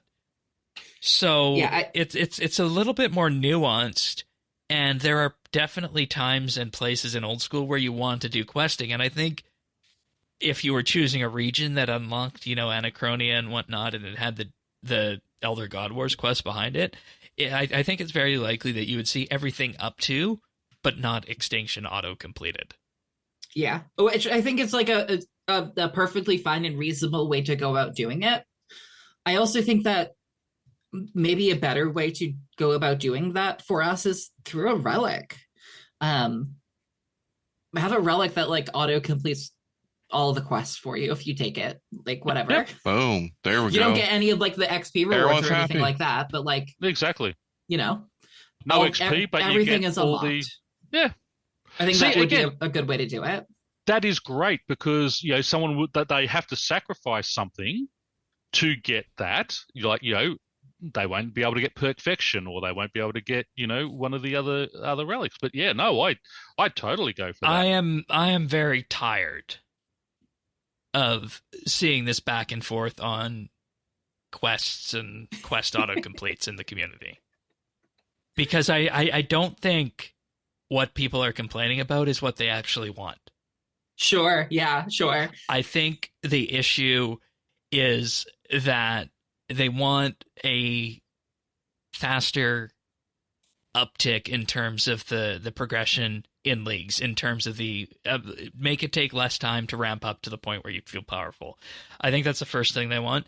I think the second thing that they want is that they have seen in the cases of our Prif and a lot of the old school regions that you can have quests auto-completed, but without region locking, that doesn't make sense. So there's a bit of a split there in the expectation. And I think the other thing that people are upset about, but it's turning into a discussion on whether or not quests should be auto-completed, is that there's just a lot of grinds and a lot of content that when you remove the XP in the game, those pieces of content just cease to be fun. Mm-hmm. I think those are the 3 things that players are probably upset about, more so than quests being auto-completed. I think it's one of those classic cases where they want something, and rightly so, but it's not being articulated in a clear way. I think that's what this entire discussion boils down to. Maybe, I mean, you can speak for the majority, but I just don't want to do quests. I'm not trying to get to but there's a design gear, reason this or that. But there's a design reason you don't want to do them. quests, and it comes down to the fact that with boosted XP, what you're left with in some cases, whether it be quests or content around quests or grinds, is just not fun. I would say that 2 things can be true, right? I think that there are a lot of players for whom that is true, and then there are some amount of players who just don't like quests, no matter what, right? Yeah, to me, they're not fun. Right. Well, I mean, why do I want to sit here holding a space bar down? I mean, dude, you can't tell me you can't put an AI voice in here. It's in 2025. Like, it's just no. And see, for me, I mean, quests are the reason I play the game. Yeah, I've never liked them, and now I can just be. I'm old and crusty enough to just be like, no, I don't like them. That's it. Get off my And lawn. I mean, I'm like that. You're the I'm get like off that my with group lawn bosses. Yeah. I'm like that with group bossing. I hate group bosses. I just don't like doing it. I mean, I'll do them with the GIMP account, but I still feel bad. Like, we went to do ED3, and how many times did I die? I felt like I'm letting people down. I hate that feeling. I just don't like to do group content where I'm failing someone else. But that's okay, because we know what your capabilities are, and it of course, didn't matter to us. And you guys are great, because you were patient and you understood, but still, that's my feeling, and I get very anxious when I fail other people on that type of thing. And I know you guys don't care, don't worry about it, it's fine, and we're all having a laugh, but I still get very anxious because I am failing someone. I just don't like that feeling. I feel like we barely scratched the surface on this topic, and discussing all these things. Sorry. No, I mean, that's the reason that was a monthly bit here, right? It would have been that discussion about the grind. Which, by the way, Lemon, how did you like those polling questions for the bet? Yeah, I don't remember, quite frankly, what all of them are. It was the beauty of the grind, the region locking one, and the OS versus RS3 leagues design. My short-term memory is kind of like holds nothing right now because I've just had so much going on with leagues. I went for the grind one because to me that's the most where most of the discussion really feels like. Did you know that it was going to be centered around this kind of quest thing that we were just going off of? Oh, I think that's pretty clear. That's certainly a part of it. Okay.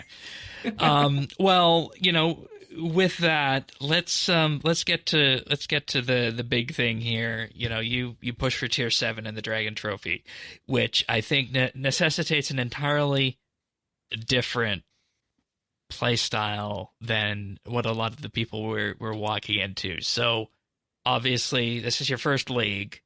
How did you come to the decision that you're going to push for tier 7 and Dragon? And how did you wind up on the front page all those, days where you were there?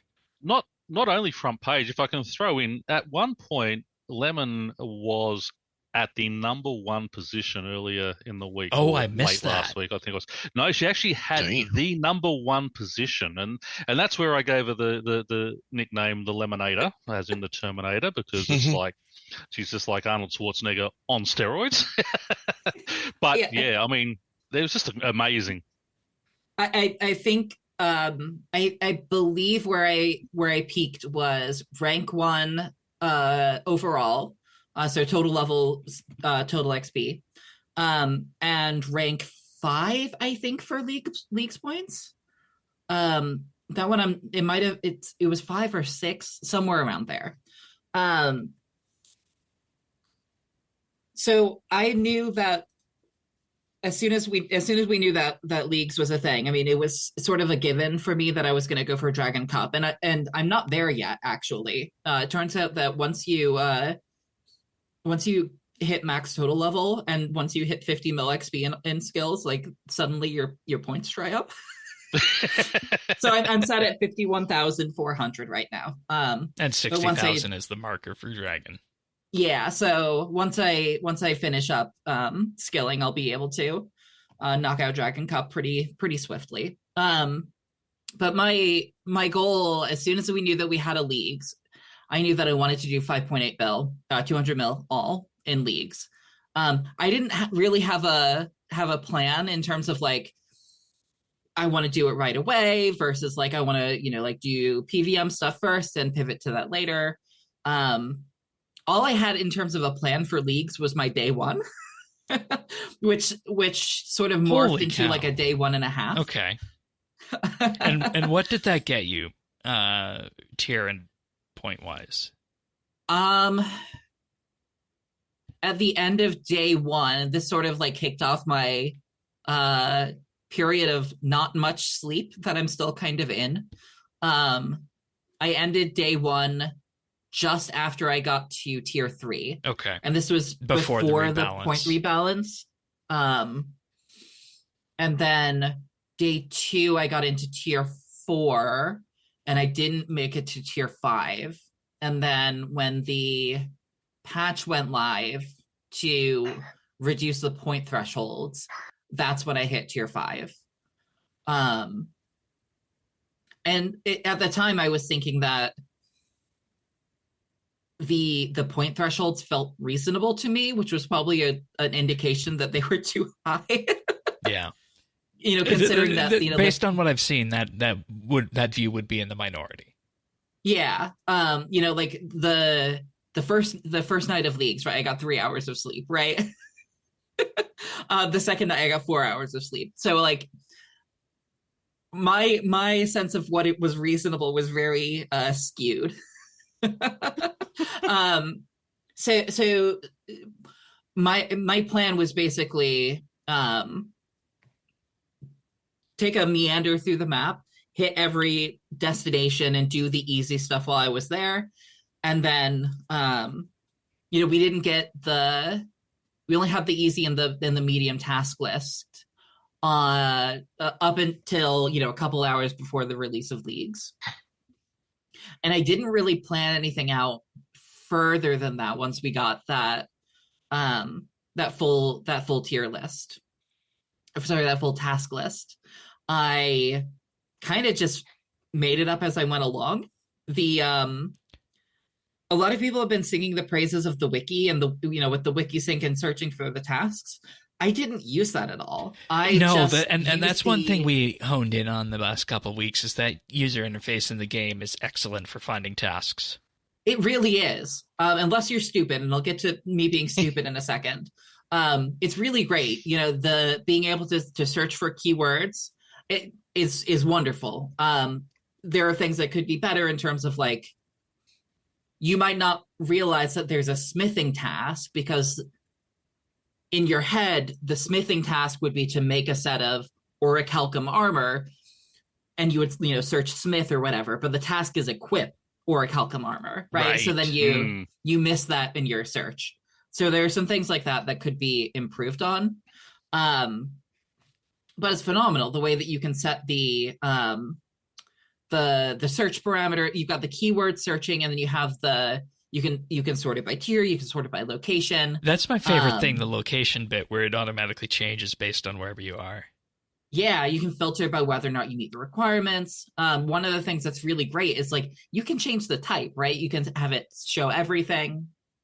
You can just look at skilling tasks. You can look at combat ones. Oh, really? How do you do that? It's the second filter. It's type, and then you just select whatever it is. Oh, I'll be damned. I missed that one. I forgot that I changed this. Okay. I had set it to skilling just because it's just easier to look at.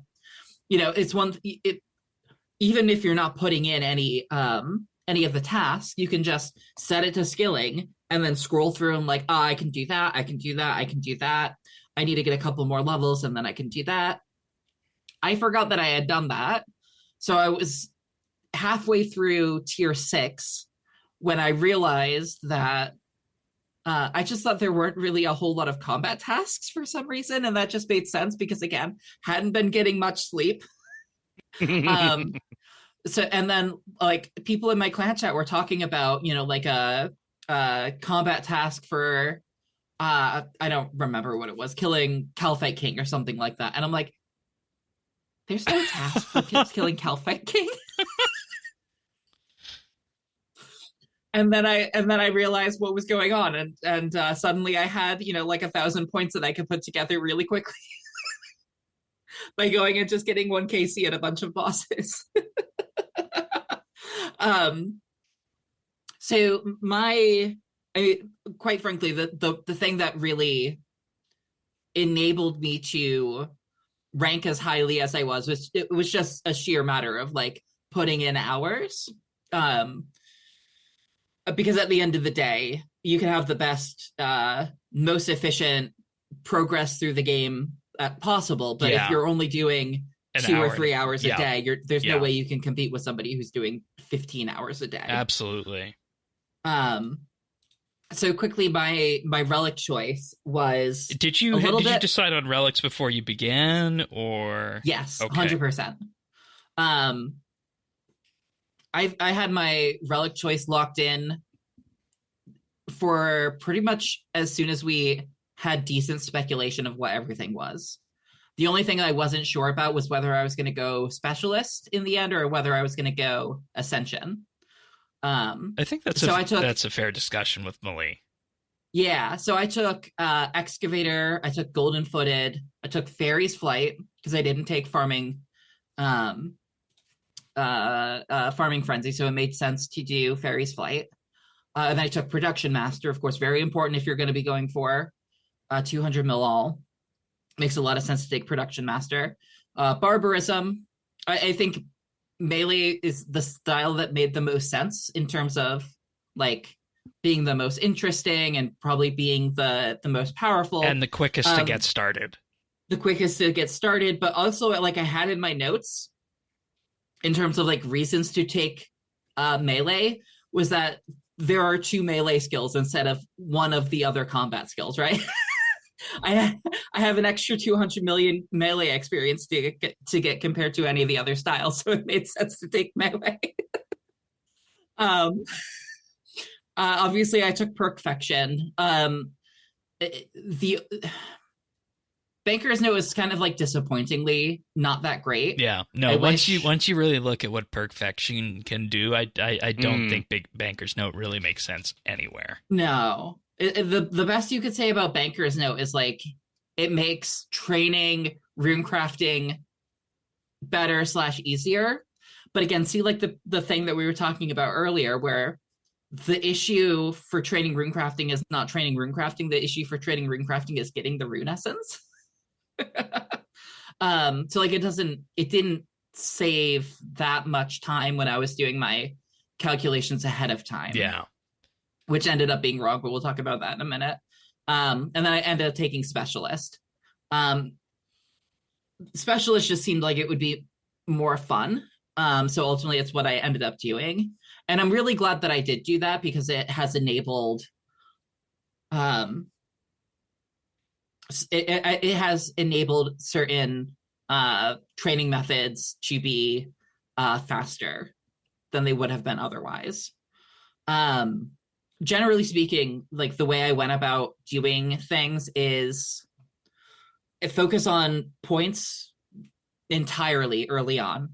You know, there wasn't a whole lot of point for me to train skills when I'm going to be getting a higher XP multiplier later. Yeah, it didn't make sense to that's go the for thing. drops. I think that it naturally looking. I think when you can start looking at skills is probably tier 6-ish. In terms of, really just pushing through certain skills, I think.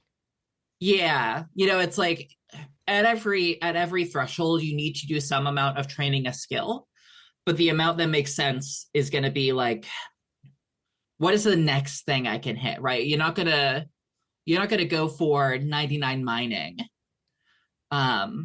with tier 5, right? It doesn't make sense, but you can go for 80 mining. That sort of thing. And it didn't make sense to do a whole lot of PVM stuff for gear upgrades until tier 5 with only a 4 or 2 XP drop multiplier when you could just wait and do it later, right? Because a lot of the kind of like a disappointing amount of tasks are in combat. Like there's not a whole lot of combat tasks this time around. No. Apart from like 1 KC stuff. Right. And see, that's higher. The thing that really caught my eye with this is that, we're not like there's no real task that says complete all the achievements at, Solak or Virago. It's not that tier of PVM. There's only the combat achievements for Raziel and Nakatra. Of all of them, and everything else combat-wise that you need for tasks outside of armor you might want to wear is all relatively simple in the grand scheme of things of PVM. Yeah, you've got a lot of points for like 1 KC for a boss, for, various bosses.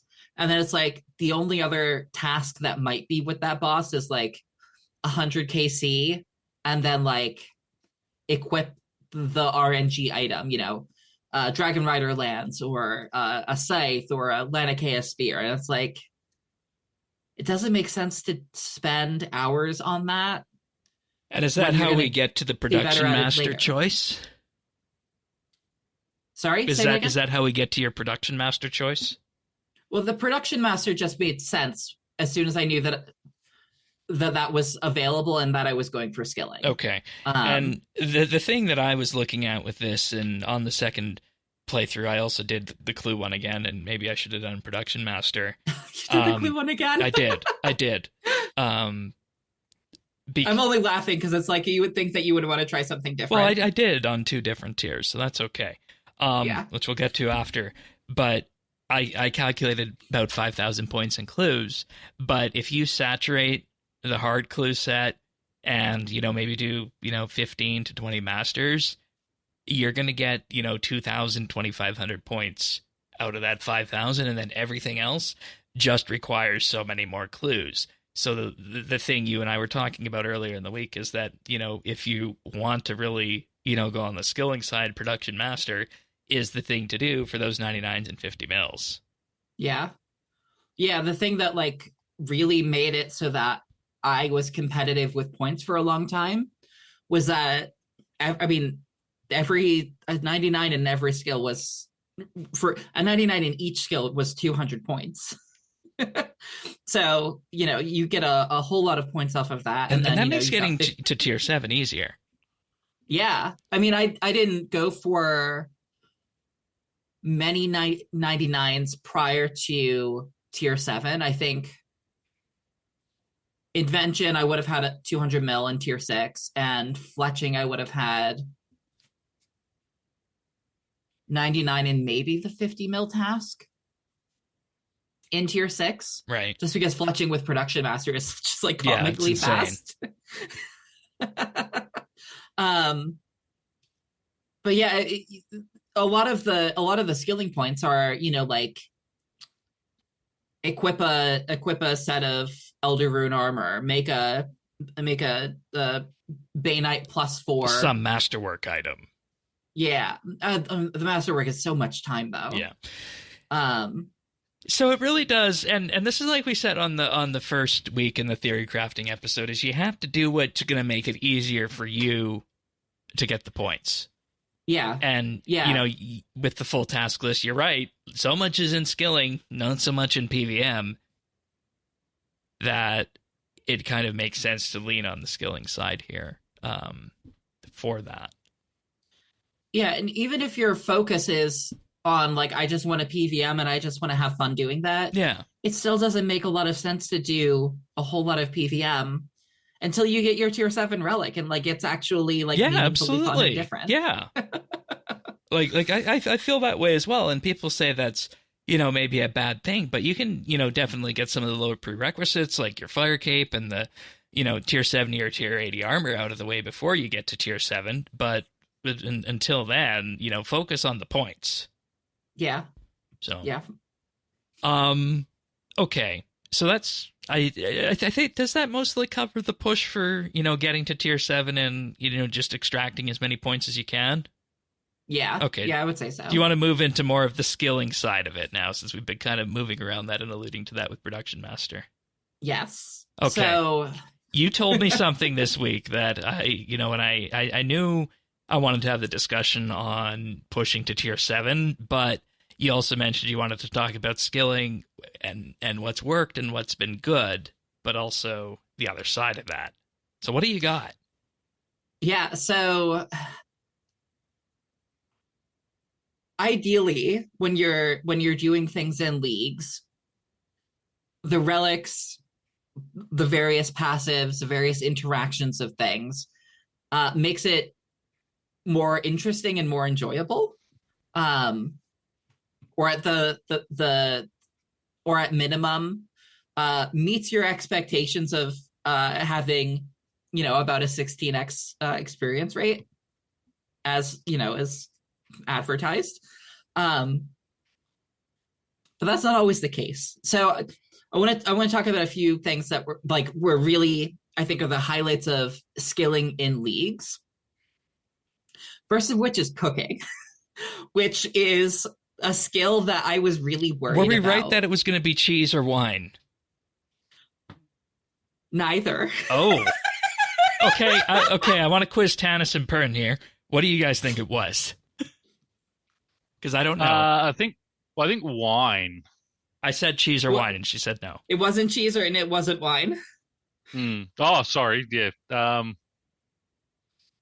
No, I wouldn't have a clue. Yeah, I don't know. Cheesecakes? So cooking is a skill that is like very troublesome on irons. And I was very worried. It was a skill that I was worried about in leagues. Initially I was worried that churning wouldn't be viable unless we had infinite shop stock, because unlike every other shop in the game, the milk stock is based off of the world, as opposed to the player. Right. So if there's a whole bunch of people doing it, you're never going to have any stock in the shop. But we have infinite shop. Did not know that. And my plan was to do churning, except I found out early. One of the things that I tested as soon as I got Production Master, I just happened to be in the South Falador farm. I agree. It's been that kind of week. I happened to be in the South Falador farm, so I picked up some milk from the milk seller there and went to the churn. I didn't have cream cheese unlocked, but I just wanted to double check that churning worked with Production Master, right? Production Master allegedly completes all of your cooking actions in one go, right? You have an inventory of fish, you cook all the fish. You have an inventory of wine, you make all the wine. You have an inventory of milk, you churn all the milk. And no, it didn't work. Really? So I was concerned. I thought, okay, I'm going to have to do wine. That sounds unpleasant. I had an initial aversion to stock-based skilling. Right.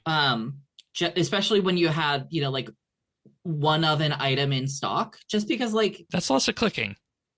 Buying out stuff from shops isn't the most riveting gameplay, shall we say? No, and we don't have menu entry swapper to make it so you can just click. We do have the button on the bottom right that says like buy, and you can change the quantity there, but it's a lot of times to click, right? Buying one at a time.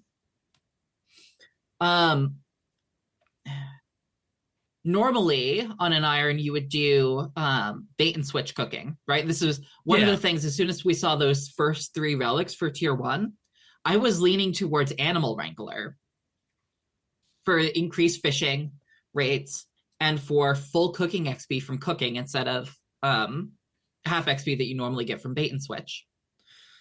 Unrelated to leagues, but related to bait and switch cooking in general. The day of the leagues, they actually updated it so that cooking relics now work with bait and switch, which is actually like a really significant upgrade. Oh, wow. Okay. But bait and switch cooking is just not, it's not fast, right? So I wasn't entirely sure what I was going to be doing for cooking. And I sort of had the realization the morning after I had gotten tier 7 unlocked that with advanced time, you could get unlimited tuna and swordfish from Kingdom. And then, matched with the Production Master. Production Master, right?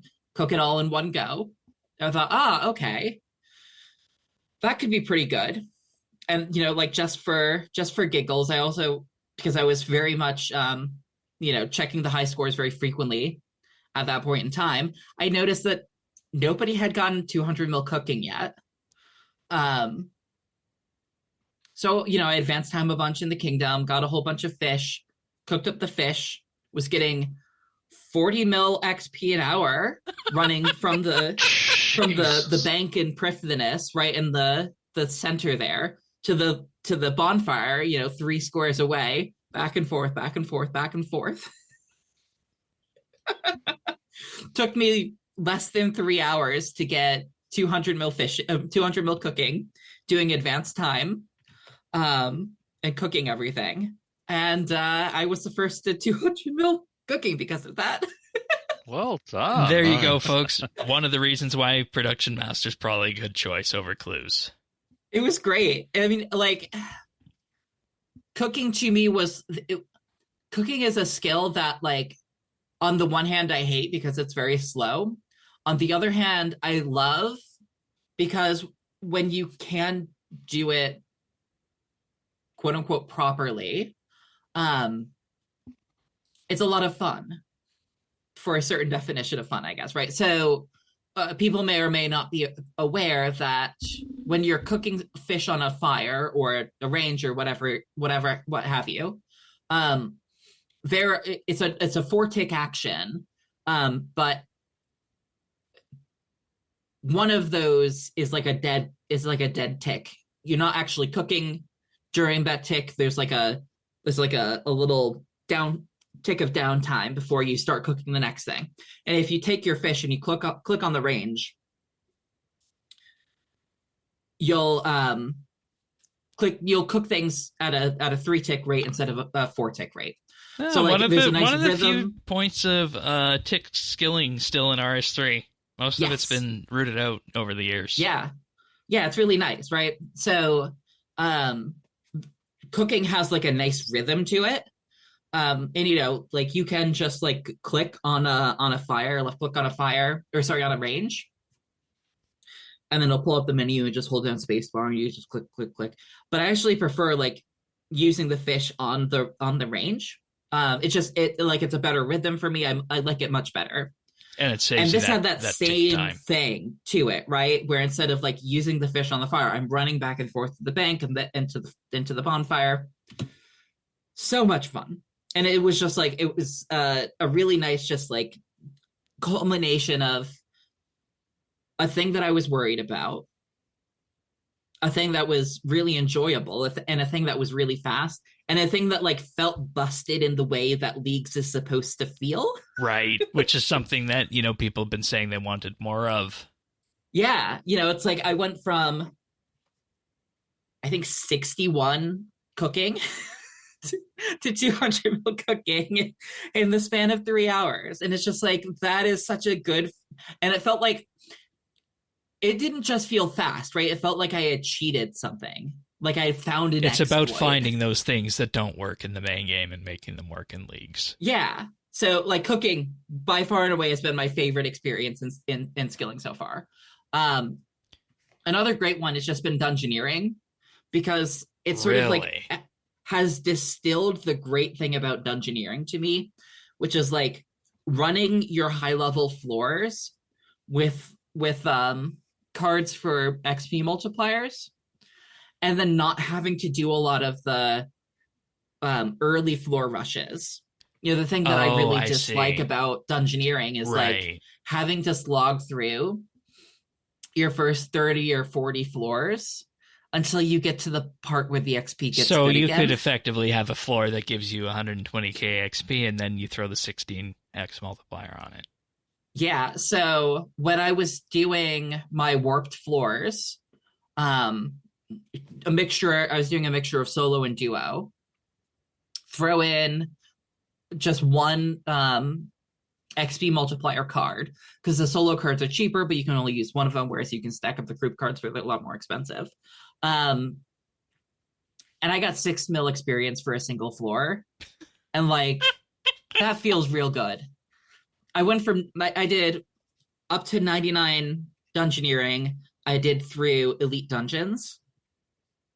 And then from 99 to 120, I did in a single run of floors. I think I prestiged, and then I did like 4 more floors, and then I was at 120. It was great. That is amazing. It really distilled down the fun parts of dungeoneering and left a lot of the chaff. Now, for 200 mil, I am going to have to go back. Excuse me. No, you're good. I did have to go back, and I will need to reset and redo the early floors and whatnot, but if I only have to do that a couple of times, that's way more manageable and a lot more fun. All right. And the next thing I see on your list is archaeology. Archaeology, yeah. This is another one where advanced time just feels like it breaks the game Because in a way that's archaeology through research. I was thinking of doing that myself, right? Yes, Okay. exactly. You know, as I mentioned earlier in the show, I did a couple of the early Zara's collection, just because, like, that's how you're going to train archaeology at the beginning, right? I turned that in for Chronos, and then I had to go back, and then I had to do some more for Chronos. And then I did I did 2 collections of Armadyl 2 for the torn blueprint fragments for that Ancient Invention. And that's another thing. I forget who was asking about that, but that is just something you can do quickly to get those blueprint fragments, is that collection. Yep. And then from there, I had a bunch of Chronotes, and then I just sent 24-hour missions, and then I advanced time, and then I sent 24-hour missions, and then I advanced time. And then at a certain point, I unlocked the Daemonheim dig site. And then I just, because the Daemonheim dig site doesn't have a lot of collections, and B, doesn't have a lot of items in each of those collections, I sent those because, you know, you end up getting 3 or 4 relics of a particular collection from your sessions of advanced time. And then you can just go and you can quickly grab the other 2 relics that you're missing, and then, artifacts that you're missing, and then hand that in, and then you've got more Chronotes. So and see, here's the thing: people wanted that, you know, that power fantasy, and to me, it sounds like with a lot of these skills, it comes down to working advanced time. Yeah, advanced time is like incredibly broken, but again, in a way that feels like good and fun. Yeah, exactly. And a lot of the people have been really focusing on those early tiers, which, I mean, advanced time I think makes sense with how powerful it is that it is where it is. Yeah, it's like, in some ways it feels like it's too powerful, but also, like, I don't know if it's like a good kind of too powerful, I guess. I think I was getting like 2.4 mil XP per advanced time on a 24-hour mission. So 200 mil archaeology took, you know, by the time, you know, I was actually like starting to train it, maybe like 5 hours, probably less than that. Wow. It was really fast, right? I, like, you know, Pyrn, I think you had mentioned earlier about buying the skill outfit for archaeology, but it's like, you really don't need to.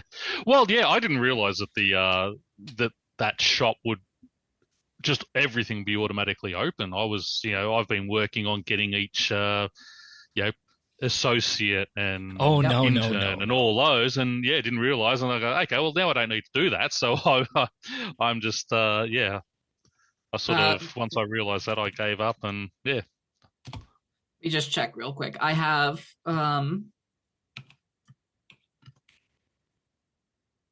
completed 169 restorations.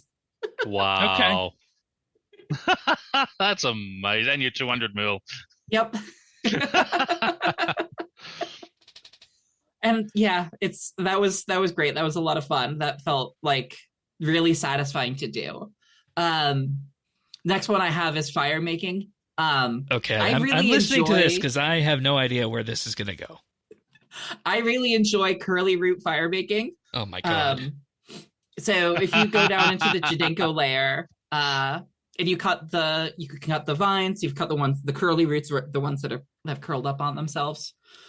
You cut them once, and then if you cut them again, you get the roots. Or if you have superheat form on, it automatically fire makes them, right? Normally in the main game that caps out around 1 mil XP an hour. Obviously, when you go into leagues, that caps out at about 16 mil XP an hour. Wasn't quite hitting that without all of the boosts. But I think I was doing consistently about 12 mil XP an hour when I was training there, which is just like, for me, it's a really satisfying training method. And also, the XP makes it feel really satisfying, right? It's a lot of work.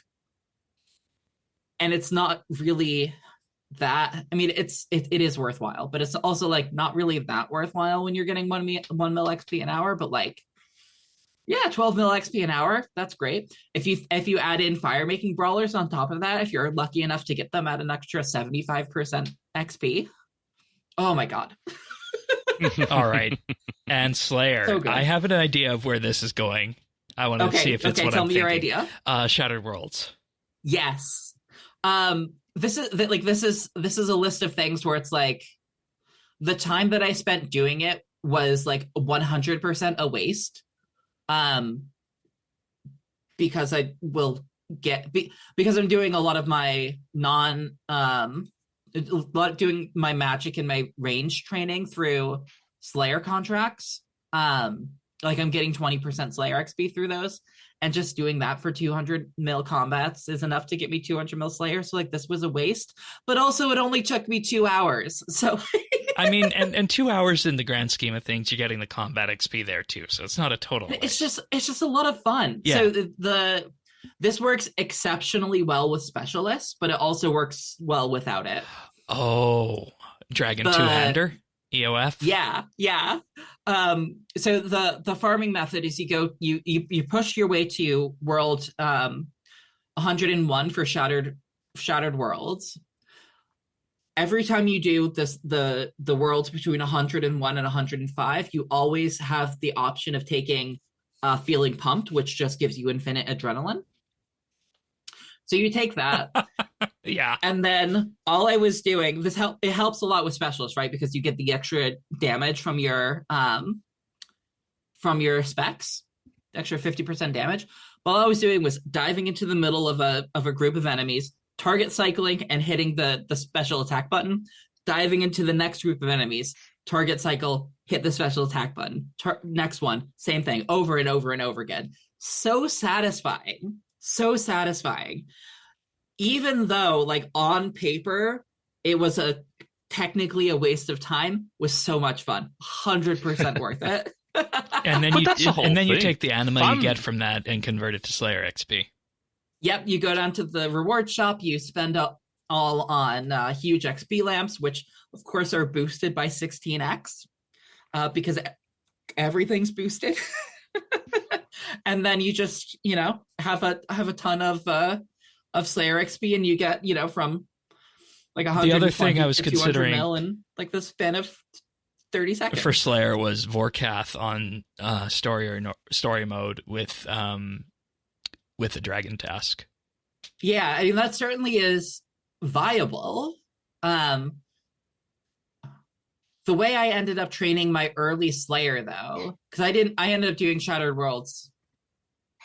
I think I started it. It was certainly after I was able to do Abyssal Demons. I think it was it might have been just after 99. But I trained my early Slayer through Reaper tasks. Yeah, that too. Yeah. Once I got to 100, sorry, once I got to tier 7, I went and I did a handful of Slayer assignments to boost points.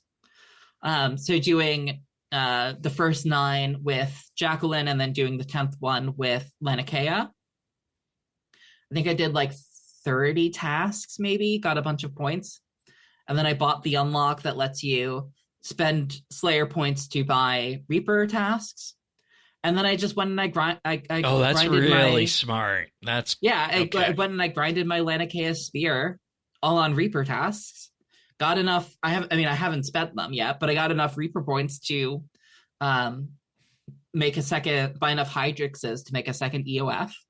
And I got, 99 Slayer in the process. And see, this is the thing. Looking at it from this perspective, I mean, there's your power fantasy right there. These are those things you couldn't do in the main game. Yeah. I've done like 2 quote unquote legitimate Slayer tasks. It's like one I went to I did a whole bunch of like zombies and cows and stuff like that with Jacqueline. And then I think I had one greater demon task I did at Krill, and then I had another one that I did. I don't remember what it was. And then later on, I went and I did a single task of lost creatures to get Cinderbanes and the Elven Ritual Shard. Like, that's all the Slayer that I've done. And then, so those are what you classed as the good, and I guess as we go through this, now you've listed these as unideal, and I'm just going to group these up a bit for the sake of time. You have crafting, divination, invention, and smithing in here. I can see crafting because that's basically just sit at the gate, right? So that's what I was doing initially, and then because I had Production Master, I was able to boost early on to be able to do Star Bloom, because my plan had been do Gate and then do Star Bloom. And with advanced time, right, you can just advance time a whole bunch on the kingdom to get a whole bunch of Star Bloom seeds. Great, wonderful. Oh, I should have Herblore on this list too. I'll also include Herblore here quickly because I made some I'll talk about Herblore later on. Did that, farmed up all the seeds. While I was farming the seeds, I was disassembling magic stones for money, right? It was great, just chilling out at the patch. The growth cycle on the Starbloom seeds was like every 4 minutes. So I'm just disassembling a few magic stones and then running from teleporting from patch to patch to patch, planting the seeds. Do that. I get up to like 80 mil XP, not all at once, over the course of a couple of sessions. Yeah, of course. Doing that, I farmed all the seeds that I would need to do for 200 mil crafting, like already planted them and everything. And then I had a realization. Uh-oh. There's a shop on Anachronia that sells diamonds. After you With have Production Master. After you have upgraded After you've upgraded the base camp, yeah. Which is why, like, I had thought about that earlier. I'm like, you can't do that early on because this would have been an early game crafting training method for me. I had the realization that was a thing that exists, and then I went. So you're just cutting all the gems in one inventory, and it's faster than Starbloom by like 80%. Yeah, excluding the time to farm the Starbloom. And this is with Production Master. Emphasis with Production Master, because yeah. I don't think Production Master is what the bulk of people took. It's not. But I was getting 18, 19 mil XP an hour cutting diamonds. And see, this is the thing is that I've been alluding to is that clues will get you to tier 5 faster, but Production Master has more points in it than clues. Yeah, this really like cemented for me that like you can buy out stock from a shop and craft it there and then just keep doing that, and it can be really fast. But God, is it boring? Right. And it also, and I mean, like, I'm not a big fan of Starbloom crafting either. I think it's not the most interesting, but it is more interesting than just buying diamonds and cutting them in. And see, this is the thing. This also really cements the skilling league idea, I think. Yeah. And then, so for divination, invention, and smithing, they're all of the same category, which is invention is like, fine, whatever. It's a fun skill to just blast through to 200 mil in the space of like an hour and a half. Invention was stupid. But so with invention, you unlock a couple of like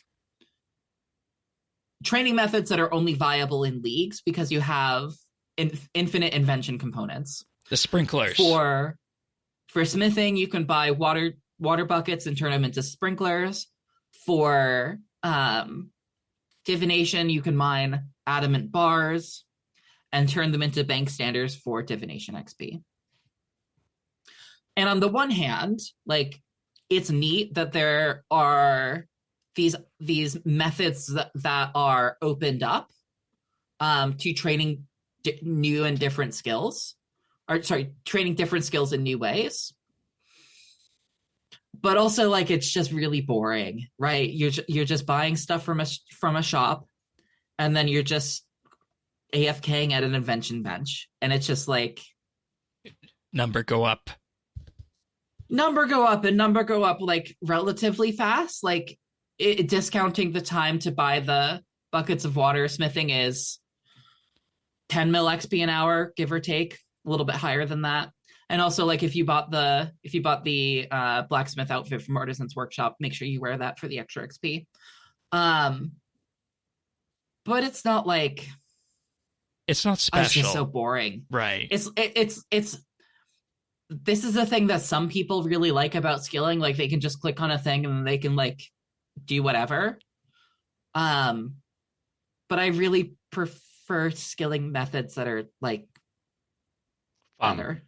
Fun and more interactive, I'm guessing. Yeah. So. Yeah, for sure. And I mean, that's not the end of the world because it's still crazy fast XP. It's not bad per se. You know, it's better. Smithing is faster to do primal, but like mining primal is like really terrible. Yeah. And then like divination is also like really terrible. I mean, unless you're doing caches, which like if you can do your caches all the way to 200 mil, like God bless you, I cannot. No.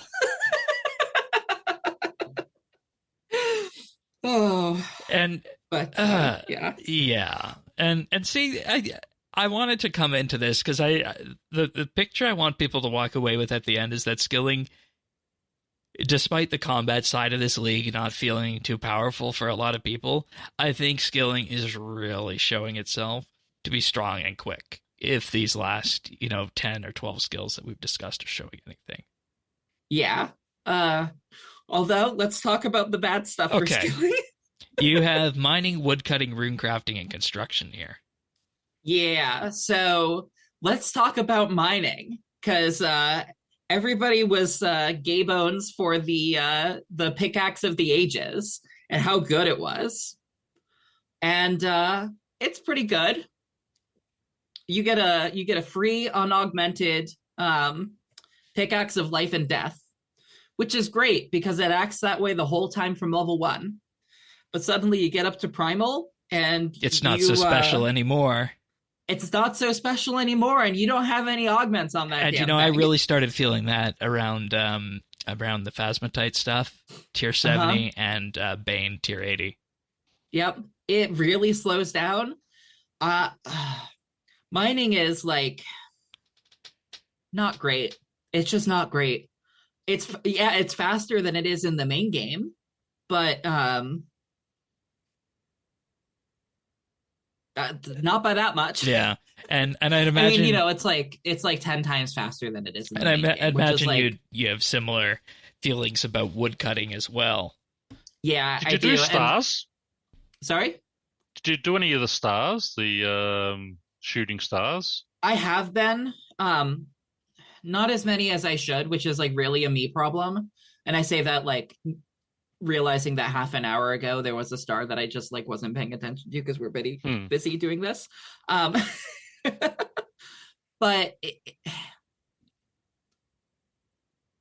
I don't like hourly stuff, and I'm doing more of them than I would like because they are so like I do a star and it gives me just shy of 1 million mining XP. Like that's so good, and yet it's an hour of your time. 15 minutes worth of mining. Yeah. I like mining. It is very apparent to me that like the normal upgrade cycle, and this is true for woodcutting as well. The normal upgrade cycle for RuneScape 3, where you like slowly over the span of training the skill, you unlock benefits like the elite outfits, like the offhands, like the auras. Not having those is really, really, really apparent. Which is something that I don't think we thought of coming into this. It's something that I thought about, but I didn't think it would be this bad.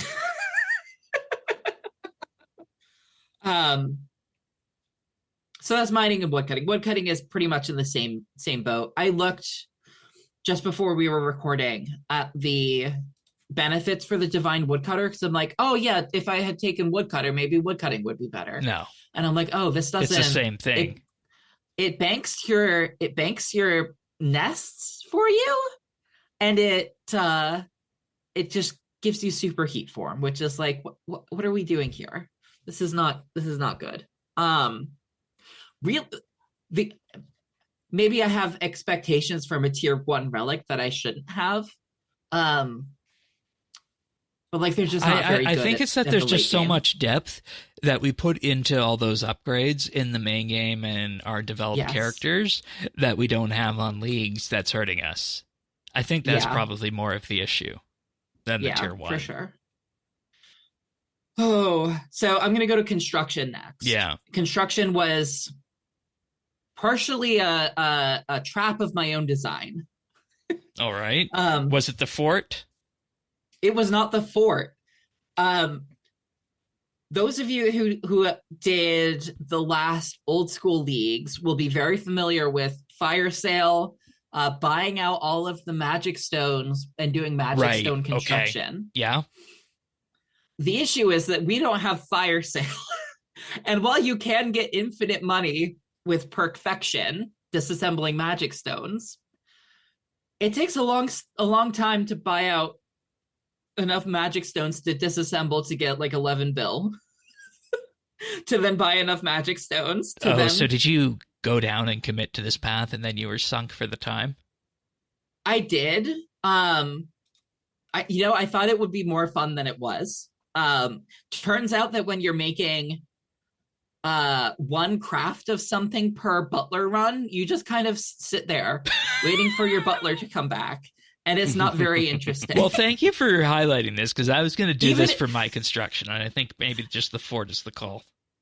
Even if you're getting 160 mil construction XP an hour, you're spending a lot of time waiting for your butler to come back thinking, I spent like 15 hours disassembling these goddamn stones to get the money to do what I'm doing right now.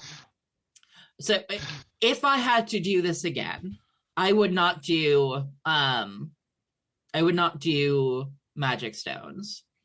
I would, if I was doing PVM first, I would look at fort construction and see, because production master speeds up doing the plank processing. The plank processing. Yeah. I would look to see what the XP per hour is for that, but having not really done any PVM, I don't really have any logs, and it's certainly not worth woodcutting the logs. No. I did look at doing mahogany stuff with Kingdom and with advanced time, and it wasn't worthwhile. But I would, quite frankly, what I would do is just Dream of Aya, which is like not the fastest, but it is 15-minute AFK, which is like really kind of nice. That reminds me. I'm really appreciating having fishing as a 15-minute AFK skill. That reminds me, and I don't know if you wanted to go here yet, but you said you wanted to mention Herblore as well, and I know there's a Dream of Aya connection there for that. There is. So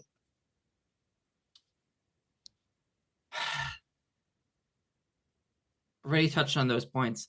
So the biggest issues that I've had in terms of like mistakes that I've made, quote unquote mistakes, right? In terms of skilling is like undervaluing the benefits of Construction Master. You know, like I didn't think that the benefit of like cutting diamonds would be as significant as it is, but no matter what you're crafting 27 of them at once is just really great, right? Right. The other thing that was like a hindrance for me was getting stuck on a specific way to train Herblore. So my plan, granted, like I was basing this off of numbers from somebody else that proved to be incorrect, but that's my fault for not checking it myself before like committing to this, was advanced time on Kingdom on herbs, specifically for dwarf weeds, to make vulnerability bombs. Okay. Because like vuln bombs, I feel are like I've seen this in go-to the thing. either in the Client Quest community somewhere or somewhere else about Vuln bombs. Vuln bombs are like the go-to thing for irons to train normally, right? Because they're something that you always want to have for PVM. Yeah. And they give a ton of XP. They're great. The issue is that you get between 0 and 6 dwarf weeds per day with advanced time. And I went out of my way to build up the command center to tier 3 to be able to boost the approval rating for 7 days. Because initially when I was training cooking, I was advancing time for a couple of days, and then I was raking weeds, right, and cutting down maple trees. And then advanced time, and then cutting more trees and raking more weeds. But with how many I was going to do, it just made sense from a convenience standpoint, and probably a time standpoint, to go ahead and cut the 960 elder logs that I needed to make the tier 3 command center. I made like 3k vuln bombs in total before I like admitted to myself that what I was doing was a terrible idea. And what I should have been doing, which is a thing that I thought about, like a day and a half prior, and said, I don't want to buy that many stuff from shops, was buying magic potions, super magic potions from the Mascab shop, and then crafting mud runes, and then grinding them up and making extreme magic potions. There you go. Okay. Once I started doing that, Herblore wasn't a problem anymore. Amazing. Amazing. And see, that's the thing. I thought it was going to come down to something like Dream of Aya, because as you were describing that Vuln bomb method, it just sounded horrible. Horrible. Yeah, I got stuck in an idea, and it just wasn't good, and I just was like too committed, and it was just bad. Like that is like one of the reasons between like I had some commitments that I had to attend to over the weekend, but between that and then losing a bunch of time to those stupid star bloom flowers that I farmed, and then losing a bunch of time to these stupid dwarf weeds that I was trying to make work, like those things cost me rank 1, and that's fine. Wow. But it's just like and it's fine. I'm rank 2 and I get to sleep. I get to sleep normal hours now. But I did forget to talk about runecrafting. So real quick. Yeah, this is I wanted to hear so this because I am in the camp now where I think I'll be putting my lamps on runecrafting. You should have 100% put your lamps on runecrafting. So people may be familiar with double XP weekends. I don't know why I called them double weekends. They're not a weekend anymore. During double XP events, if you train runecrafting in the Abyss, you don't get double the experience. You get double the experience. You get the 200% for double XP. You get a +1 on that multiplier. You get the 150. Yeah, exactly. The 2 bonuses stack additively. They don't stack multiplicatively. It's the same thing with leagues. And I didn't think to check that going into it, even though I know that this is the interaction and I know that I should check it, and I didn't check it. And I was like lamping Herblore and lamping Herblore and lamping Herblore. And then I went to train runecrafting, and I'm like, oh no. Like I had done out the math in terms of like how much rune essence am I going to need to train, to 200 mil. Like, what am I going to need in terms of, how long is it going to take me? I'm going to do soul runes, which means I'm going to have to unlock it doing those quests and like all this sorts of stuff. And then, oh no. The XP multiplier is additive. It's not multiplicative. Which is just crazy when you think about it. Yeah, so like initially at the top of the show we were talking about rune crafting. I had said that time rune crafting tops out at like 1.1, 1.2 mil XP per hour. So instead of, like, again, the thing with leaks, right, is like we don't have all of the bells and whistles, so like we don't have the outfit to make to store essence in when running to the altar. We don't have the expansive pouch. So like, yeah, we're going to be missing a few things. It's not going to be exactly 16x experience, but it'll be something in that ballpark. Maybe it's like 14x or something like that. But no. So is there any solution to rune crafting aside from lamps here? The solution to get to 110 for time runes, because time runes are going to be really important for advanced time, is to lamp it. Do your quests, put it in rune crafting. Do your wildy diaries, put it in rune crafting. Do your penguins, put it in rune crafting. I ended up having already done most of the questing, so I ended up at like 94 rune crafting or something like that, and then I had to go and I had to unlock the blood altar. Oh my god. And then do blood runes too.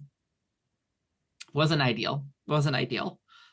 Once you get to 100 though, I did time runes for a bunch, and then that got me to like 106 or something like that. But what I'm doing now is the staff imbuing, which is normally like really not that great. It's like less XP per hour than soul runes, and also it's more essence intensive than soul runes. So like normally there's no reason to do it, in my opinion. But it doesn't interact with the abyss multiplier. So suddenly that flaw becomes a feature. Right. I don't know what the overall XP per hour is, right? Because, you imbue the staff up to a certain level at an altar. I've been using the body altar because it's super close with the teleport from the skull staff thing from the Stronghold of Security. And then once it's fully saturated, you take it to the Orania altar. And because I've been doing it in batches, over time, whatever. I don't know exactly what the XP per hour is, but doing the imbuing portion of it, even on the lowest tiers, it's over 5 mil XP an hour. And considering that I had been getting like 4 mil doing time runes. Okay, that's not too bad. It's not too bad. It's fine. It's just like, God, why do these things have to interact in this way? And, we're looking at it, there is no relic that directly affects and helps rune crafting aside from Banker's Note.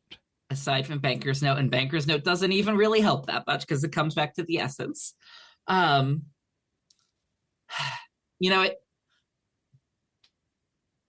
crafting being like 5 mil XP an hour, 5.5 mil XP per hour is like fine. It's like whatever. But when you're expecting, like 10 mil XP an hour, 12 mil XP an hour, just kind of sucks. Yeah. It's like old school rune crafting where you're kind of consigned to doing Guardians of the Rift. Yeah. It's just not good. No. It's like... So I guess if you were to, sum all of this up and, what would you say the biggest thing you learned through all this is?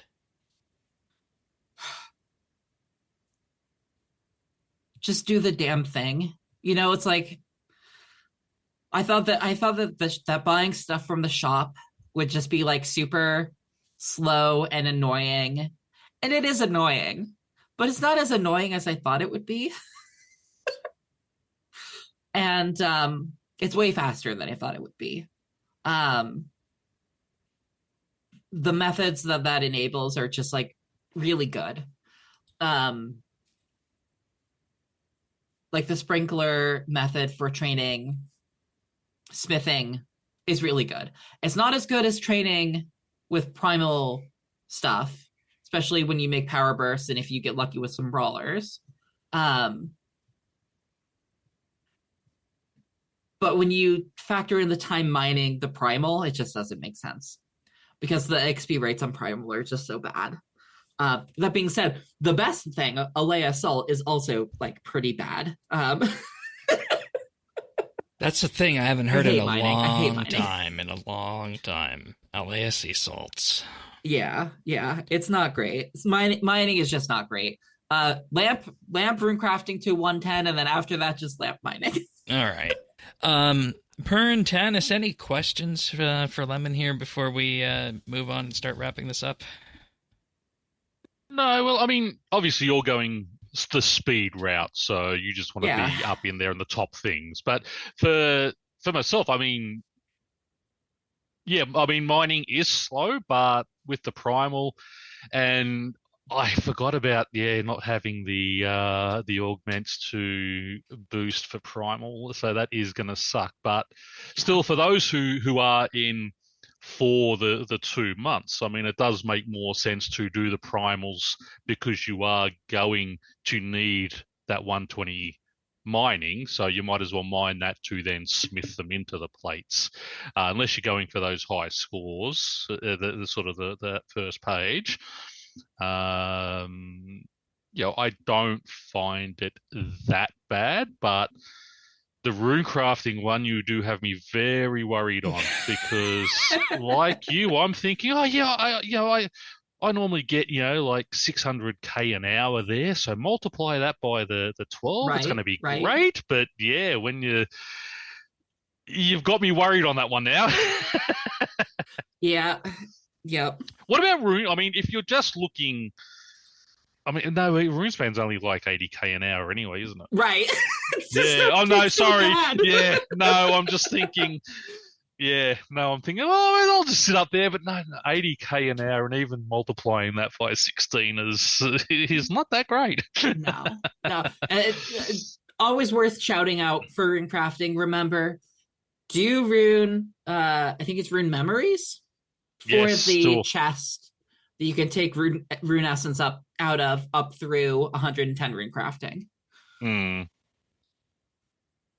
That will sort, if you're only worried about doing 100 Runecrafting and then doing time runes for whatever your time rune needs are for whatever else you're doing, that will 100% cover your rune essence needs for leagues. So just do that. Okay, that's a good. Well, I mean, in all honesty, if you do have the Pickaxe of Ages, just go spend an hour downstairs and get yourself 20k, and it just banks it all for you. You don't need to worry about running. All right. Thank you for that, Lemon. Is there any final things on here before we move on? Tanis might have some because he's big on the skilling. So I would just say make mining better. Like, why is it such a miserable skill? See, I mean, the other than the damage going down so quick, the little bar, I don't mind mining. I would like it to be a little bit more AFK, but it's one of those relaxing skills for me. That and wood cutting I enjoy because they are sort of laid back, which is my game style. I don't race things, so but listening to you now, I'm sad. Anything, Tanis? No, if anything, I mean, I think my path was kind of set the way it was gonna be. If there was any changes, I would have liked to have been able to play with Production Master, but it just wasn't in the cards for me. So, but it sounds fun, and I'm not rushing 200 mils, so 99s are fine. That was the goal I had coming in here, was I wanted to see if I could max. Yeah. So yeah. All right. Well, as I was alluding to last week, I had cold feet. Yeah. And on the Friday after the show, I restarted again. I used the GIM account, and by the end of the weekend, I was well into tier 4, doing clues. At this point, I'm about 4,000 points away from tier 6. I restarted with the idea of doing melee this time, because I was getting into the necromancy grinds for the gear and whatnot, and I realized I just finished this. I don't want to do it again.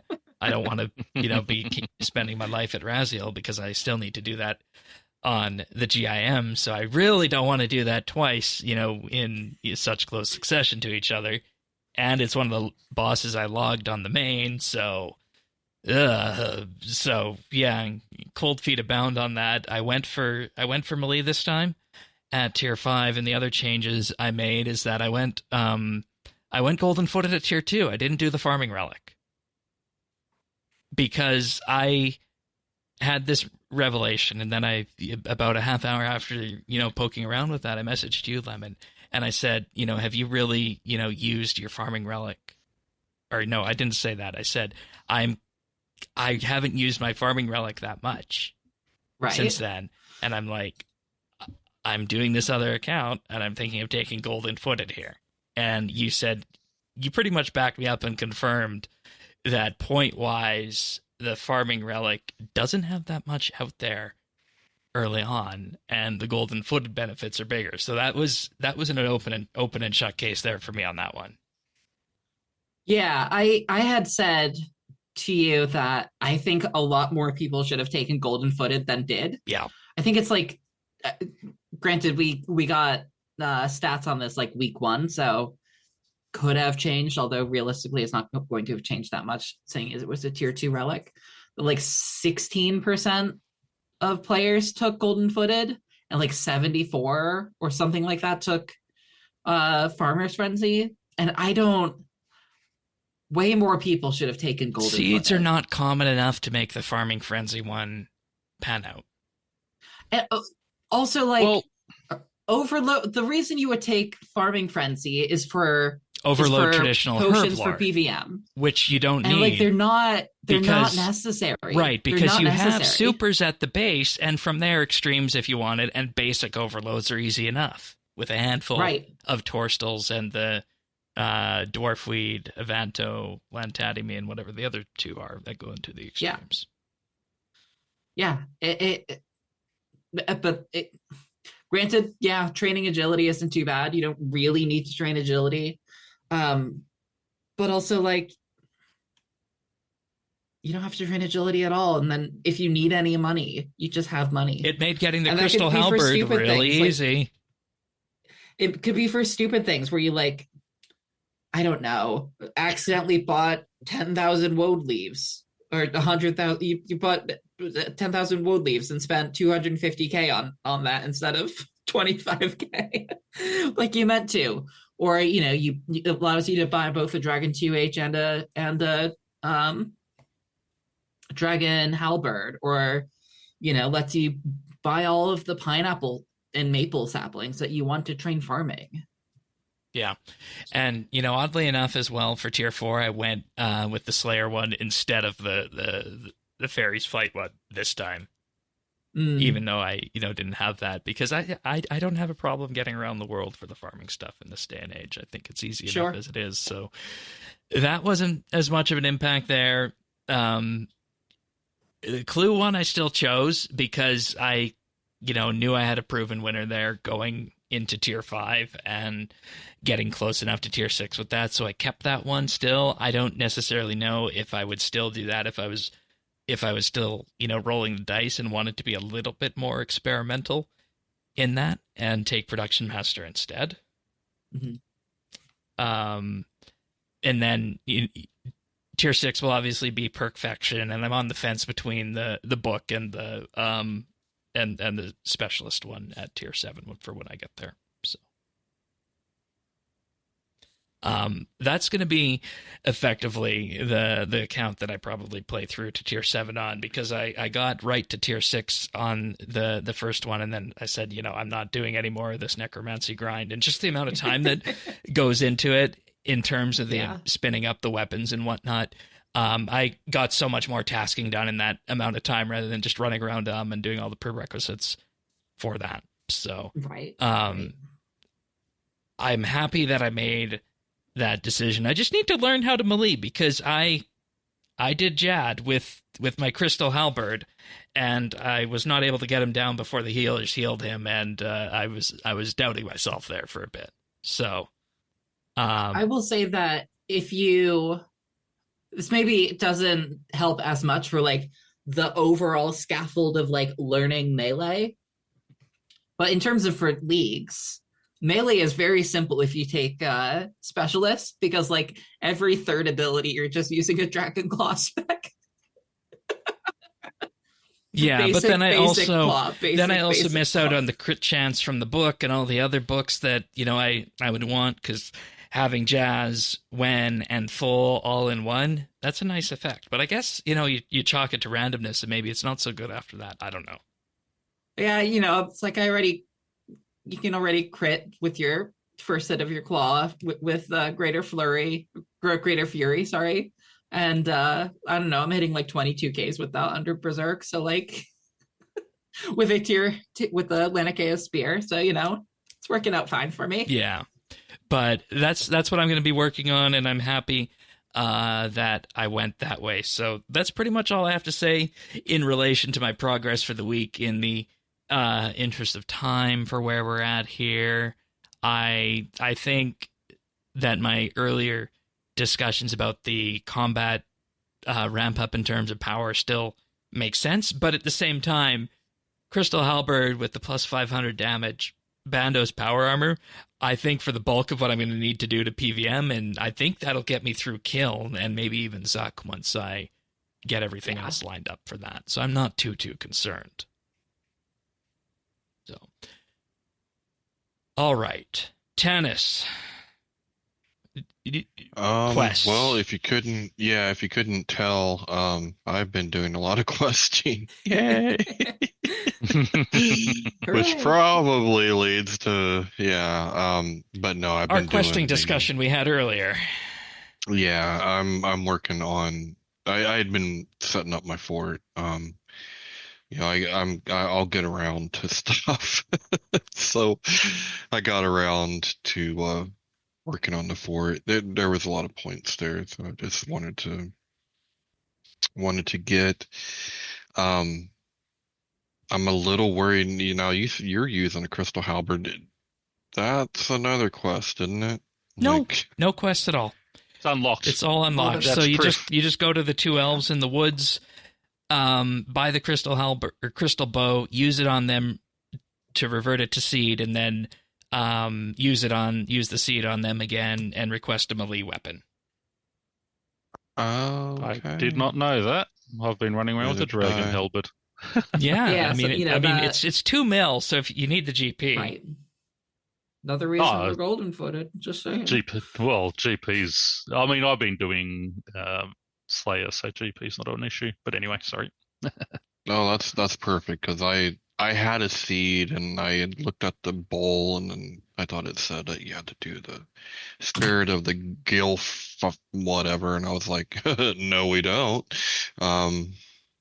Yeah, because I would have just made something, I don't know what, but other than that, I finally got to start doing some Slayer with the Raptor, and I'm the opposite. I've only done task, but I've been just doing his little task, which aren't a big deal, and just flying through the tiers. The experience number, I mean, it's fun for the power fantasy, but I actually really like I wish we could just go through this game a lot faster than what we do, because I don't faster think the than in rewards leagues. Well, no, I wish the regular game was more like leagues, because I don't feel like there's not a ton of, I would just rather, I think it should take a couple months to go through 1 and 99 instead of a couple freaking years. Like, there's not enough there. I don't know how I've been here this long. Like, I look back and I go, how? Well, again, that's How'd I the do beauty that? of the grind monthly bit coming through, because if you remove all the XP grinds, it's like, what's left? And is that good content, and is it fun? Well, I'm talking about experiencing, like, just just the content, like just going through this so much faster so you can experience the game, because I I don't think I don't think it's fun to be stuck in steel armor for a month. I just and sure, if you got 15 hours a day, you can do it in a week. And in some ways, I feel like Necro helps that without the major XP boosts. I mean, I guess it does, but it has its own, it's got problems, some daily wicks, so but no, I mean, that's mostly what I've been doing. Quest will always be my nemesis in this game, and if I didn't have good friends, I would still be stuck. I mean, my wife couldn't even help me. We screen shared to do the slider puzzle in Dead and Buried. Yeah, so I mean, I'm very lucky, for that, but otherwise, I'd still be there. So, yeah, that's why I love Quest. and that kind of alludes to the discussion we had earlier to bring it full circle. Yeah. All right. Pyrn? Yeah, still. I mean, I'm having a lot of fun. I did finally decide on Perkfection for the same reasons. Looking at that bank one, it's like, yeah, it looks good on the outside, but when you sort of delve deep into it, like, I mean, I can make magic notepaper because I don't need to go and collect all the ingredients with invention. It's just a few magic a few elder logs and bang. So I went the Perkfection route there. That was my one change. Still undecided on my tier 7 because I was I'm going the prayer one, but everyone talking about this specialist one just sounds, especially since I have gone melee. Sorry, that was the other one. I don't know if I've been on since then. I was tossing between Necro and melee, leaning more towards melee. So I did take the melee simply because I wanted a different way to play the game. Like, and that's the same thing too. I realize, with all these bosses, I could just go, to Jad, to Grerador, and whatever, and toss a Death Skulls in there and be done. But I've been doing that for the last 2.5 years at this point. Exactly. Yeah, that's right. Everything. I mean, 99% of my stuff has been Necro on both the main and then on the GIMP account. So it's been refreshing and just. It's a lot of fun, and one thing I did sort of come across is broken armor. Sitting there AFKing my krill, just walking, go kill, walk away, fold some washing, go and get a drink, get something for the dogs, come back, hey, where's my health bar going down? Oh, you must have got one of those, a couple of those slams through. That's okay. Shark's on the ground, eat a shark. Bang, sit there, look back again, and going, why the hell am I half health? Okay, eat another shark. And I'm sitting there, I'm looking at the screen, and I'm watching now. I'm going, why the hell is he hitting through me? Why? And all of a sudden, his sidekicks are hitting through me. And what's going on? And I've looked over, and I've got, did something happen? I've looked at my armor. All my armor's a broken state. So it's like, oh, okay. I mean, I still survived. There was no hassle, but you sort of had to actually watch. So yeah, that was sort of an unusual thing. One thing to say on Ascension is that it also has the side effect of periodically increasing all your combat stats to 255. So on the flip side of all the specs, there is a world where you are doing combat with like 255 defense, and that is very, very meaningful. Which one's that on? Ascension. Is that the prayer one that I'm looking at? No, that's the book one. Oh, the book one. Okay. Yeah, I'm still up in the air. I'll worry about that. I'm still 3.8k away from tier 7, so I'll look into all that. But yeah, but sort of experiencing broken armor is just not something I've done in years. So that was a bit of an eye opener. The gloves of silence. I mean, sort of again, you went for because those. You went for those, but you don't need to because we have the Traherne exoskeleton. Yeah, which I didn't actually realize was, again, because I just haven't used any of that stuff in years. So, I've gone and picked that up while we were on the show. You told me about that. So I've got those now. I went and made the Gloves of Silence for that. And, just some of that mid-level stuff was sort of, sort of a bit of an eye-opener. And I was doing all my seeds just at Manor Farm. Just going in there planting, not realizing, hey, we got that 20% buff up at Cruis as well. So now, if all the Lantidimes I'm getting from God Wars and things, that is the way to go. That is the way. Yeah, just do Cruis hour, slap them in there, bang. Unless you're like me and you don't choose the farming relic and the first tree you plant gets diseased twice in a row. Gotta invest in some super compost. That's it.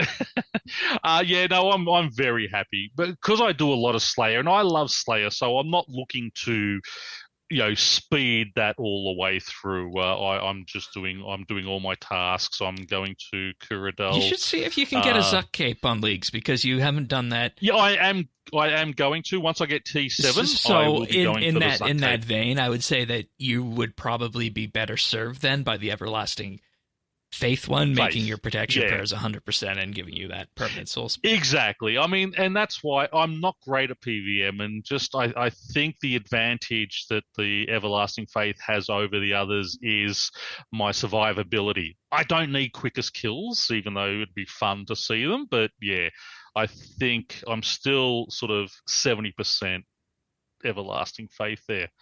But finally but hear me out real quick on that. Yeah. If you take Specialist, you can just stand in the middle there and just D2H spec everything. And every time you hit, you basically just get healed back to full health. Yeah, see, again, as I said, I'm still tossing up between the two. And when I get closer, look for some DMs because I'm going to probably hassle you on those, Lemon. Sure. Yeah. I don't think any of them are wrong. I think it's just a question of like, what do you prefer most? I don't think there are any wrong picks for tier 7. And that's it. And I think that all the way through. I don't think there's really been any wrong pick other than that Banker's Note 1. I think that is really when I delved, because that was really, I was going that way, and when I delved into it, I go, hang on a sec, this isn't as good as the only thing it's really going to help with is runecrafting. Yep. And I'm not racing runecrafting, so it's going to be easy enough anyway. The other big thing was my sinkholes. The XP from those, I think I've done half a dozen sinkholes and I'm at 70 dungeoneering. Oh wow! Yeah, you can do 2 a day. I got some prick the other day who swapped my my large lamp and medium lamps off meerkats, and he swapped me out for dungeoneering tokens. I have a confession. I put 3 penguin points into dungeoneering. That got me to level 10. And then for the rest of that, I just opened up my resource dungeons to a point where the one I need. Yeah. Oh yeah, I got to run around and do some resource dungeons because that'll probably get me to 80. And then there's the amulet you get after you are it. Yeah. Yes, I'm gonna plug again doing elite dungeons for dungeoneering XP. All the bosses are worth I don't know, a bunch of XP. I don't know how much off the top of my head. And the mini bosses are 5K. And same with the mini bosses as well. Yeah. Yeah. So if you just go out of your way to kill all the mini bosses while you're farming ED2 for your melee codexes. Yeah, well, how I got a lot of my XP for the GIMP account was. Why are you calling it a GIMP account? Group Iron Man player. He's a GIMP account. He's a group Iron Man player. I was wondering if I was mishearing you here. No, I was calling him GIMP. I'll call him the GIMP. I was thinking the GIMP open source software, the graphic image manipulation program. No, but yeah, it has been. I mean, I'm glad it's only 2 months. because I think any longer and I probably would burn out. But yeah, I didn't actually realize, because I have been using the wiki, and that task thing that Lemon just said about, that's going to make things a lot easier, because I've been sort of on that opening up, sorting it by area and just going through the area, and I've gone and done all the easy tasks and then all the mediums. So now I've got sort of all the hards and elites to go, and sort of kicking out the ones I can do, obviously, straight away. But 2 points off getting my 125 quests. Oh, wow. For an extra. I'm at 101 points quest there. points after doing my opening run and everything like that. Yeah, I'm 123 and should have had it last night, but yeah, Fairy Tale 3 screwed me up. But yeah, it's been great. I mean, the XP rates are just been incredible. As I said, I did basically to level 55 at Runespan, just to sort of get it over the 50. So that's going to be interesting when I get to that. But you know, there's still so many points to get. So it's been fun. It's been enjoyable. As I said, I'm looking at a dragon trophy, but I'm not looking at high score boards. So that's my thing, and that's why loving my Slayer and just watching 3 or 4 levels go by in one task. My biggest thing was making sure that I needed to catch up to where I was at before. So once I hit tier 6, I'll feel like I can take it a bit easier for that. But I have, let me just look at my sheet here. One little hint for herbs too, when in your lower levels, if you do get a herb burner, I mean 10 times. Yeah, where do you get those? Banshee drops it. The Aberrant Spectres, which I'm going to go and do a whole bunch of soon, just for extra herbs and things. I have 2,500 points on my current to-do list sheet. Yeah, well, there you go. So that's more than halfway. What's it called? It's just been a lot of fun. Deployable herb burner, right? Deployable herb burner, yeah. Aberrant Spectres, the Banshees drop it. I think those type of creatures, those sort of undead it should be creatures. any ghost. Yeah. Okay. Yeah, I think I got 1 mine, in 512 on an appropriate Slayer assignment, 1 in 1024. Yeah. Otherwise, so when you just up there, the good thing with hang on. Yep. During October, chances are increased to 1 in 512 from 1 in 1024. But if you go to if you just sit up there, if you sit up there at Abbey Spectres, which are aggressive, it's just AFK, because you're not going to die up there, and just sit there until your beam lights up and away you go. Why not Revenants? You can do Revenant, but Revenants are a pain in the ass, because you've got to run around to each one. Right. Yeah. The good ones are too spread out. Alrighty. We are minutes away here from breaking the show length record that Zerdones and Avernick broke at the Desert Quest finale. Oh wow! I didn't realize it was that late. Quick, let me talk about skilling some more.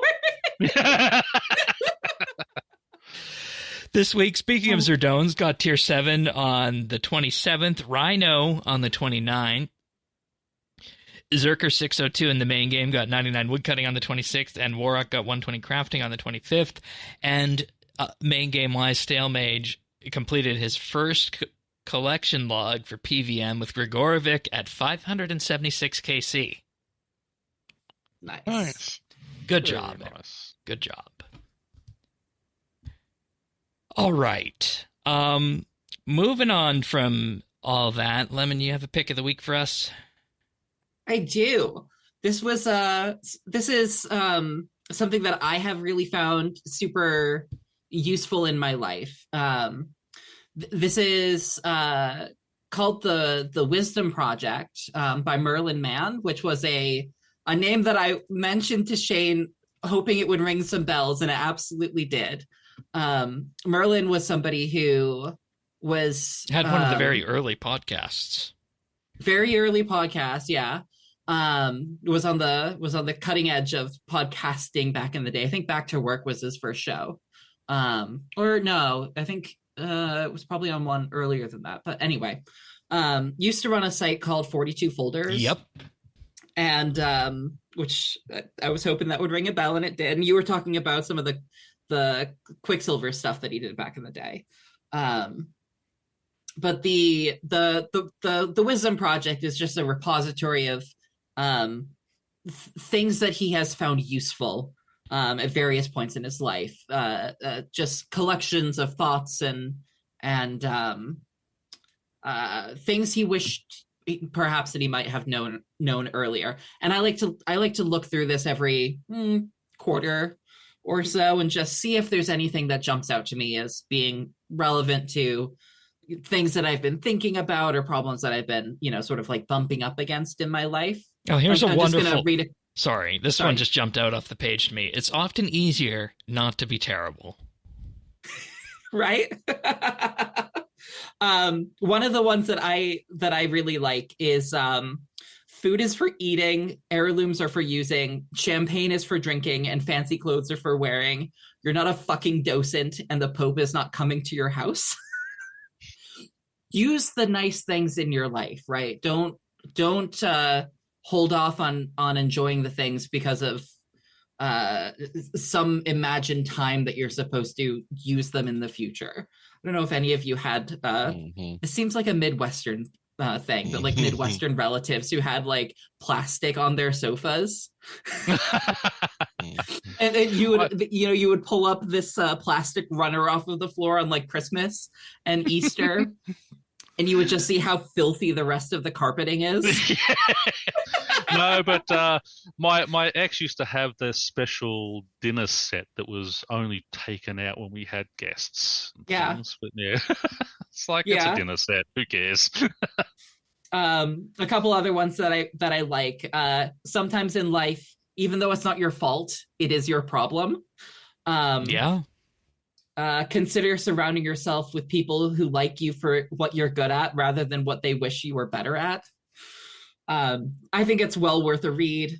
Maybe something will jump out to you, maybe something won't. But or just don't surround yourself with people at all. Just remember, a friend in need is a pain in the ass.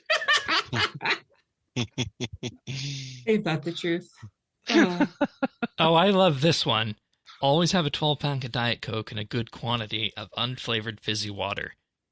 Yep. A lot of people love one or both, and most of the people who do drink a lot of it. This is true. Which one are you? The water. Me too. Can't stand Diet Coke. It leaves a really bad aftertaste. Whoever wants the meeting usually holds the least power. Yeah. Yep. Like, I'm sure we've all been in that situation where it's like, does this really need to be a meeting when it could be an email? Yep. This one in particular is from my father. Get new socks. Yeah, I could probably do that one too. Something so nice about a fresh pair of socks. Yeah, but the holes aren't that big. As long as they're washed. Oh, goodness. No, this is good. This is really good. And, in many ways, it's original internet quality stuff that I think we've lost over the span of time with how things have shifted, towards the TikToks and the YouTube short style of media generation and consumption. Yeah. Merlin is like one of my favorite people of all time. He is incredibly thoughtful and intentional in a way that I wish I was better at doing and being. He's somebody who I really respect and look up to. We have now broken the record. Oh, good. Hooray. I'm glad that it was me. My favorite one. Sometimes people ask you how you're doing when they're especially concerned about how they're doing. Yep. Oh, my God. People always ask, how are you doing? Yeah, not too bad. oh yeah, that's good. Well, I don't ask, but they tell me how they are anyway. Oh. That's a big one. Well, there we have it. That's linked in the show notes over at update.show. It's just a text list hosted over GitHub, so you don't need anything to read it. And come away feeling better than you did after you watch whatever's on your YouTube Shorts or TikTok feed in this day and age. But that pretty much brings us to the end here. Hopefully you guys enjoyed that expose into what Leagues looks like in the push for Dragon Cup and Tier 7 in the first couple weeks. I hope you enjoyed yourself and you're not too far off from losing all that sleep. I've had a great time. Okay, good. Good. I'm glad I'm getting more sleep. It's like I didn't intend. My plan was never to get rank 1 first, because it's like you can't control what other people are going to do. And if you're trying to do something first, you're going to have to conform to the most degenerate people out there. I say that as apparently one of the most degenerate. I was going to say. You are one of the most degenerates we know. I can only control how much I want to play and how much I have the time to play and how much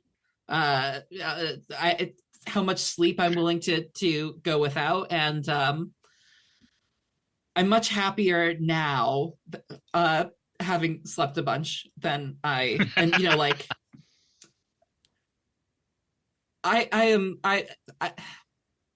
much happier not thinking about, I should stay up for an extra hour to hit the star before I go to bed, that type of stuff. Yeah. So. We know you've just been, plugging in and powering up more. Well, folks, we'll be back, of course, next week for the Star Sprite quest. It is quest week. That's in the calendar. Oh, it is Modluma's Game Jam quest, where you help a Star Sprite get back to its home planet. So Star Sprite lore. Sounds cute. We'll be in for that one. But, of course, if you want that episode when it arrives, subscribe on your favorite podcast listening service, Apple Podcasts, Pocket Cast, Spotify, and more, of course. Update.show/subscribe for that. And, of course, YouTube as well at youtube.com/RSBANDB. And give us a like and subscribe there. Greatly helps the channel out. Tanis, Pyrn, always good having you guys here. Always good to be here. And Lemon, of course, thank you for taking the time after all that playing to sit down, talk about RC, and provide some insight into what a League's push looks like. It's much appreciated. Yeah, thanks for putting up with me. No, I wanted to hear all those skills because it's interesting. I know. It was really interesting. This has very much been an exercise in how much can I get away with just talking. Oh, it was good. I was very glad to be here. Right on. Well, thank you for being here. And as you can tell, we're all losing our mental capacity as we head on in through the evening. So I'll say we'll see you guys next week for another episode of RSBANDB Update. See you then, everyone. Take care. Happy sleeping all.